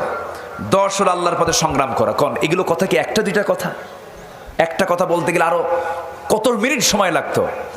এরকম করে 19টা বলবো বলবো থাকবেন? রাজি আছেন? সবাই থাকেন, আমি যাই। নাম্বার 10 হলো সৎ কাজের আদেশ দেওয়া, অসৎ কাজের অসৎ কাজের বাধা দেওয়া। বাধা নিষেধ কি? মুসলমান কি দেবে? বাধা দেবে। আমি মদ খাবো না, কাউকে মদ খেতে দেব না। তাহলে আমরা কি লস হব না সফল হব? সফল হব। 11 হচ্ছে কোরআনের বিধান মেনে চলা। 12 হচ্ছে আল্লাহ নবীর কথা মেনে চলা। 13 হচ্ছে আত্মীয় এবং অন্যান্য মানুষের হক আদায় করা। 14 নম্বর হলো মনের সংকীর্ণতা থেকে মুক্ত থাকা। নাম্বার 15 হলো তাকওয়ার গুণাবলী অর্জন করা। 16 হচ্ছে পরকালের সফলতার হলো চূড়ান্ত সফলতা। 17 নম্বর হলো যার নেকির পাল্লা ভারী হবে সে কি বিফল না সফল? বিফল না সফল? জান্নাত পাওয়া হলো বড় সফলতা, বলি আলহামদুলিল্লাহ। আর যে আয়াত থেকে শুরু করেছি আমি আলোচনা, সেখানে 3টি কাজে কোনো লস নাই। নাম্বার শেষ হলো